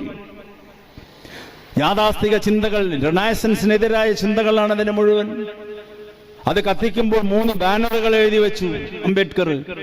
ഒന്നത് ജാതിയുടെ ശ്മശാനം, മനുസ്മൃതിയുടെ അവസാനത്തെ സായാഹ്നം, ഉച്ചനീചത്വം തൊലിയട്ടെ. 3 ബാനറുകൾ അംബേദ്കർ എഴുതി വെച്ചു. ഇതിപ്പോ നടന്നിട്ട് അധികം കൊല്ലൊന്നും ആയിട്ടില്ലല്ലോ. 80 കൊല്ലം മുമ്പത്തെ കഥയെ പറയാം, അല്ലെങ്കിൽ 90 കൊല്ലം മുമ്പത്തെ. മനുസ്മൃതി കത്തിക്കുന്നു അംബേദ്കർ. എന്നിട്ട് അത് കാണാൻ വേണ്ടിയിട്ട് ഒരാളുടെ ഫോട്ടോ അവിടെ തൂക്കിട്ടു, ഒറ്റ ആളുടെ മാത്രം. ബാക്കി കുറെ ജനം അവിടെ നിന്ന് കാണുന്നുണ്ട്. ആ ആളുടെ പേരാണ് മഹാത്മാഗാന്ധി. ഗാന്ധി നേരിട്ട് വന്ന് ഇതൊന്ന് കണ്ടോട്ടെ. കാരണം എന്താ, ഇന്ത്യൻ രാഷ്ട്രീയ സമരത്തിൽ അംബേദ്കറുമായിട്ട് ആശയ സംവാദത്തിന് തയ്യാറായിട്ടുള്ള ഒരൊറ്റ നേതാവേ ഉണ്ടായിരുന്നുള്ളൂ. അത് മോഹൻദാസ് ഗാന്ധി മാത്ര. ജവഹർലാൽ നെഹ്റു പോലും ചെയ്തില്ല. കാരണം അംബേദ്കർ എന്ന് പറഞ്ഞാൽ ലോകവിജ്ഞാനത്തിന്റെ ഉത്തുംഗ ശൃംഗമാണ്. 32 ബിരുദാനന്തര ഡിഗ്രികൾ, 5 PhDകൾ. അന്നും ഇന്നും ലോകത്തിലെ ഏറ്റവും വലിയ സർവകലാശാലകളിൽ ഒന്നായ കൊളംബിയ യൂണിവേഴ്സിറ്റിയിൽ നിന്ന് പൊളിറ്റിക്കൽ സയൻസിൽ PhD, ലണ്ടൻ സ്കൂൾ ഓഫ് ഇക്കണോമിക്സിൽ നിന്ന് ഡോക്ടർ ഓഫ് സയൻസ്, അങ്ങനെ ഗണിതശാസ്ത്രത്തിൽ അങ്ങനെ PhDകളും ബിരുദങ്ങളും ലോയൽ എന്താ പറയുക മാസ്റ്റർ ഓഫ് ലോ ഡിഗ്രിയൊക്കെ ആയിട്ടുള്ള മഹാപണ്ഡിതനോട് സംവദിക്കാൻ ഗാന്ധി മാത്രമേ തയ്യാറായിരുന്നുള്ളൂ. അത് മനോഹരമായ സംവാദങ്ങൾ, ആരോഗ്യകരമായ സംവാദങ്ങൾ. രണ്ടുപേരും വ്യത്യസ്ത അഭിപ്രായമായിരുന്നുവെങ്കിലും വലിയ ബഹുമാനിച്ച സുഹൃത്തുക്കൾ. അംബേദ്കർ പറയും, ഗാന്ധിക്ക് എന്നെ വിമർശിക്കാം, പക്ഷെ മഹാത്മാവിനെ ഞാൻ ബഹുമാനിക്കുന്നു. ജാതിക്ക് അനുകൂലമായിരുന്നു ഗാന്ധി ആദ്യം, അവസാനം അംബേദ്കറുടെ ഒപ്പം എത്തി ഗാന്ധി. ഗാന്ധിയും തിരിച്ചറിഞ്ഞു ജാതി അപകടമാണെന്ന്. ആണ് ജാതി പോകണമെന്ന് ഗാന്ധിയും പറഞ്ഞു. അതുകൊണ്ടാണ് പറഞ്ഞത്, ശ്രീനാരായണ ഗുരുദേവനെ കണ്ട് വരുമ്പോ അതിന്റെ മുന്നിലുള്ള ഇണ്ടംതിരുത്തി മനയിലെ തിരുമേനിയുമായിട്ട് സംസാരിക്കുന്നുണ്ട് ഗാന്ധി. ഇന്ത്യയുടെ രാഷ്ട്രപിതാവ് മനയുടെ മുന്നിൽ നിൽക്കുമ്പോ തിരുമേനി പറയാം, എവിടേക്ക് കയറണ്ട, അവിടെ ഒരു പന്തൽ കിട്ടിത്തരാം, അവിടെ ഇരുന്നാൽ മതി. കാരണം ഇത് വൈശ്യനാണ്, മിറ്റത്തേക്ക് കയറാൻ പാടില്ല എന്നാ പറഞ്ഞു.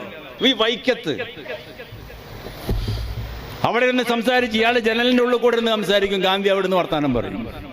ഇതിനെ കുറിച്ചാണ് സംസാരിക്കുന്നത്. ജാതി ചിന്തയുടെ ഏറ്റവും വലിയ ഭീകരതയെ കുറിച്ചുള്ള സംവാദം. ഇദ്ദേഹം കൂട്ടാക്കില്ല, ജാതി വേണം. ഗാന്ധിയാണിച്ച് ജാതി വേണ്ട. എവിടെ എത്തിയില്ല സംഭാഷണം. ഇന്നിപ്പോ ആ മന തൊഴിലാളി വർഗത്തിന്റെ ട്രേഡ് യൂണിയൻ ഓഫീസർ. ഇതെല്ലാം അപ്പൊ മനുഷ്യ മനസ്സിന്റെ ചിന്തകളാണ് ചില കാവ്യ മുഹൂർത്തങ്ങൾ ഉണ്ടാക്കുന്നത് ലോക ചരിത്രത്തിൽ. പോയറ്റിക് ജസ്റ്റിസ് എന്ന് പറയും, കാവ്യനീതികൾ. അത് ഇനിയും ഇവിടുത്തെ രാജ്യം ഭരിക്കുന്നവർക്ക് മനസ്സിലാവുന്നില്ല. ഇപ്പോഴും പ്രാകൃതത്തിലേക്ക് കൊണ്ടുപോകണം. പഴയതിനെ കുറിച്ച് മാത്രം പറയുക, 5000 കൊല്ലം മുമ്പത്തെ ചക്രവർത്തിമാരെ മാത്രം കുറിച്ച് പറയുക. ഈ നവോത്ഥാന ചിന്തകളൊന്നും കുട്ടികളെ പഠിപ്പിക്കില്ല. ഗുരുദേവന്റെ ടാബ്ലോ വെക്കരുത് എന്ന് പറഞ്ഞില്ലേ റിപ്പബ്ലിക് ഡേന് 2 കൊല്ലം മുമ്പേ. നീ ഗാന്ധി മാത്രമേ മായാനുള്ളൂ. നെഹ്റു ഓൾറെഡി അപ്രത്യക്ഷനായി ഇന്ത്യൻ ചരിത്രത്തിൽ നിന്ന്. മൗലാന ആസാദ് പോയി, സർദാർ പട്ടേൽ പോയി. സർദാർ പട്ടേലിന് ആകെ എന്തിനാ വേണ്ടത്? ഒരു ഉരുക്കു പ്രതിഭയായിട്ട് അവിടെ അങ്ങനെ നിൽക്കാൻ, വേറൊന്നും വേണ്ട. സർദാർ പട്ടേലിന്റെ ഉരുക്കുമുഷ്ടിയാണ് അവർക്ക് ആവശ്യം. ഫാസിസം അങ്ങനെയാ പ്രവർത്തിക്കുക, ഉരുക്കുമുഷ്ടി കാണിച്ച്. അല്ലാണ്ട് സർദാർ പട്ടേലിന്റെ ഇന്ത്യൻ യൂണിയൻ സർദാർ പട്ടേൽ എങ്ങനെ ഉണ്ടാക്കിയെന്ന് അവർ പഠിപ്പിക്കില്ല. ഇതൊക്കെ കാണുമ്പോഴാണ് ഈ ഭയവിഹ്വലമായ ഒരു രാഷ്ട്രത്തിലല്ലേ നമ്മൾ ജീവിച്ചുകൊണ്ടിരിക്കുന്നത്. ഒരാളെ ജയിലിലിട്ടപ്പോൾ അയാൾ 10 കത്ത് മാപ്പ് എഴുതി കൊടുത്തു. എന്നെ വിടണേ മഹാറാണി, എന്നെ വിട്ടുകഴിഞ്ഞാൽ ഞാനും എൻ്റെ ശിഷ്യന്മാരും ബ്രിട്ടീഷ് സാമ്രാജ്യത്തിന് സേവിക്കാന്ന് പറഞ്ഞ ആൻഡമാൻ നിക്കോബറിൽ നിന്ന് കത്തെഴുതി കൊടുത്ത് ഏതാണ്ട് കുറച്ച് വർഷങ്ങളുടെ വ്യത്യാസത്തിലാണ് രാഷ്ട്രപിതാവ് ജയിലിൽ കിടക്കുന്നത്. 10-12 കൊല്ലം ജയിലിൽ കിടന്നു രാഷ്ട്രപിതാവ് വിവിധ കാലങ്ങളിലായിട്ട്. അപ്പൊ ഇവിടെ ജയിൽ മുറിയിൽ രാഷ്ട്രപിതാവ് കിടക്കുന്നു, അപ്പുറത്ത് ആ ജയിൽ മുറിയിൽ കസ്തൂർബ ഗാന്ധി കിടക്കുന്നു. ലോർഡ് ഇർവിൻ പ്രഭു വരികയാണ് ഗാന്ധിയുടെ അടുത്തേക്ക്. ഭാര്യയ്ക്ക് അസുഖമാണ്, ക്ഷയമാണ്, ബാപ്പുജി ഞങ്ങൾ ലണ്ടനിൽ കൊണ്ടുപോയി ചികിത്സിച്ച് ഭേദമാക്കി കൊണ്ടുവരാം, അങ്ങയുടെ ഒരു സമ്മതം കിട്ടിയാൽ മതി. അങ്ങ് ഈ ജയിലിൽ നിന്ന് ഇറങ്ങിയിട്ട് ആ ജയിലിലൊന്ന് വന്ന് കാണൂ കസ്തൂർബയെ. ഒരു പേനയും പേപ്പറും തരാൻ പറഞ്ഞു ഇർവിൻ പ്രഭുവിനോട്. എഴുതി, പ്രിയപ്പെട്ട സഹധർമ്മിണി, എൻ്റെ പ്രിയപ്പെട്ട ഭാര്യയെ, നിനക്ക് എന്നെ അറിയാമല്ലോ, എനിക്ക് നിന്നെയും അറിയാം. ഞാൻ നിന്നെ ഏറ്റവും അധികം സ്നേഹിക്കുന്നു. വൈസ്രോയ് വന്ന് പറഞ്ഞു, നിനക്ക് ക്ഷയം മൂർച്ഛിച്ചിരിക്കുന്നുവെന്ന്, നിന്റെ അസുഖം ഭേദമാകട്ടെ, ഇനി വിധി വൈപര്യത്താൽ നീ മരിക്കുകയാണെങ്കിൽ നമ്മൾക്ക് സ്വർഗത്തിൽ വെച്ച് കാണാം. ഞാൻ എന്നും നിന്നെ സ്നേഹിക്കുന്നു, ഞാൻ വേറെ വിവാഹം കഴിക്കില്ല, ഞാൻ ഈ ജയിലിൽ നിന്ന് എൻ്റെ ജയിലിലേക്ക് വന്ന് കണ്ടാൽ ഇന്ത്യൻ സ്വാതന്ത്ര്യ സമരത്തിന് ഒറ്റിക്കൊടുക്കലാണ് ഞങ്ങൾ. അത് പറഞ്ഞ രാഷ്ട്രപിതാവിനോടൊപ്പമാണോ ഇന്ത്യ, അതോ അണ്ടമാനിൽ നിന്ന് മാപ്പ് എഴുതി കൊടുത്ത ആളുടെ പിന്നിലാണോ ഇന്ത്യ? ഇന്ന് അയാളുടെ പിന്നിലാണ് ഇന്ത്യ. നാണമില്ലേ നമുക്ക്? അങ്ങനത്തെ ഒരാളുടെ പിന്നിലാണ് ഇന്നിറക്കാൻ. ഇന്ന് ഇന്ത്യയിലെ ബഹുഭൂരിഭാഗം ജനങ്ങളും ആ സവർക്കറുടെ പിന്നിലാണ്. മഹാത്മാവ് എവിടെ പോകുന്നു? ചിന്തകളുടെ ദാരിദ്ര്യത്തിനും ദരിദ്രമാണത്. അതുകൊണ്ട് പുരാണങ്ങളുടെ ദുർവ്യാഖ്യാനം, ചരിത്രത്തിന്റെ ദുർവ്യാഖ്യാനം, സാംസ്കാരിക രംഗത്തിന്റെ അധിനിവേശ പ്രക്രിയകളുടെ ആധിപത്യം, ഇതൊക്കെയാണ് നവോത്ഥാന ചിന്തകളെ ഇല്ലായ്മ ചെയ്യപ്പെട്ടുകൊണ്ട്. ഇടതുപക്ഷ പ്രത്യയശാസ്ത്രം എന്ന് പറഞ്ഞതുകൊണ്ട് മാത്രം കാര്യമില്ല. ഇടതുപക്ഷ പ്രത്യയശാസ്ത്രം എന്ന് പറയുന്നത് മനുഷ്യമോചനത്തിന്റെ പ്രത്യയശാസ്ത്രമാണ്, മാനവികതയുടെ സാഹോദര്യത്തിന്റെ പ്രത്യയശാസ്ത്രമാണ്.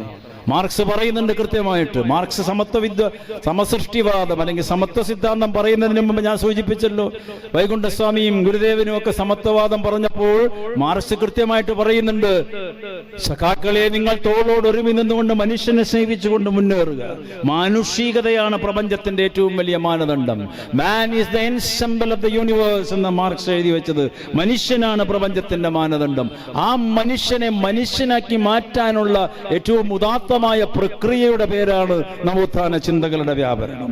ഇന്ന് മനുഷ്യനില്ല ഇന്ത്യയിൽ. ഇവിടെ ഇസ്ലാമും ഹിന്ദുവും ക്രിസ്ത്യാനിയും സിഖുകാരനും നായരും ഈഴവനും പട്ടരും മുജാഹിദും സുന്നിയും പ്രൊട്ടസ്റ്റന്റും കത്തോലിക്കനും യാക്കോബൈറ്റ്സും മാർത്തോമേറ്റ്സും മാത്രമായി മനുഷ്യന്മാരി. മനുഷ്യനെവിടെ? അതിനെ കാണാനില്ല.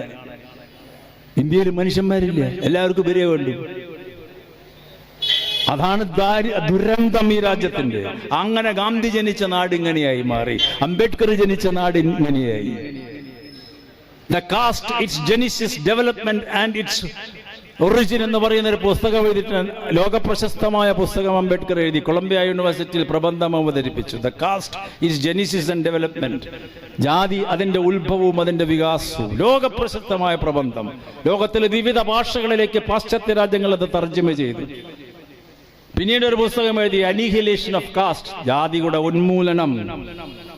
മഹാരാഷ്ട്രയിലെ ചില സവർണ വിഭാഗം ഒരു സമ്മേളനം നടത്തിയപ്പോൾ അംബേദ്കറിനെ ക്ഷണിച്ചു. അവതരിപ്പിക്കുന്ന പ്രബന്ധം മുൻകൂട്ടി തരണമെന്ന് പറഞ്ഞു. അംബേദ്കർ ഈ പ്രബന്ധം അയച്ചു കൊടുത്തു, ജാതിയുടെ ഉന്മൂലനം. അപ്പൊ അവര് കുറെ കട്ട് ചെയ്തു. ഇപ്പൊ എമ്പുരാൻ കട്ട് ചെയ്ത് വരും. എന്നിട്ട് അംബേദ്കർ പറഞ്ഞ് കട്ട് ചെയ്തിട്ട് ബാക്കിയുള്ള ഭാഗം വേണമെങ്കിൽ വായിച്ചോളൂ. സവർണ മേധാവികളെ ആക്രമിച്ച പ്രബന്ധമായിരുന്നു. അംബേദ്കർ അത് പറഞ്ഞു വേറെ ആളെ നോക്കാൻ പറഞ്ഞു. എന്നിട്ട് പ്രബന്ധം മൂപ്പര് സ്വന്തമായിട്ട് പോക്കറ്റിൽ നിന്ന് കാശെടുത്ത് പ്രസിദ്ധീകരിച്ചു. ഒരു 10-80 പേജുള്ള അല്ലെങ്കിൽ 100 പേജുള്ള പുസ്തകം, അനിഹിലേഷൻ ഓഫ് കാസ്റ്റ്.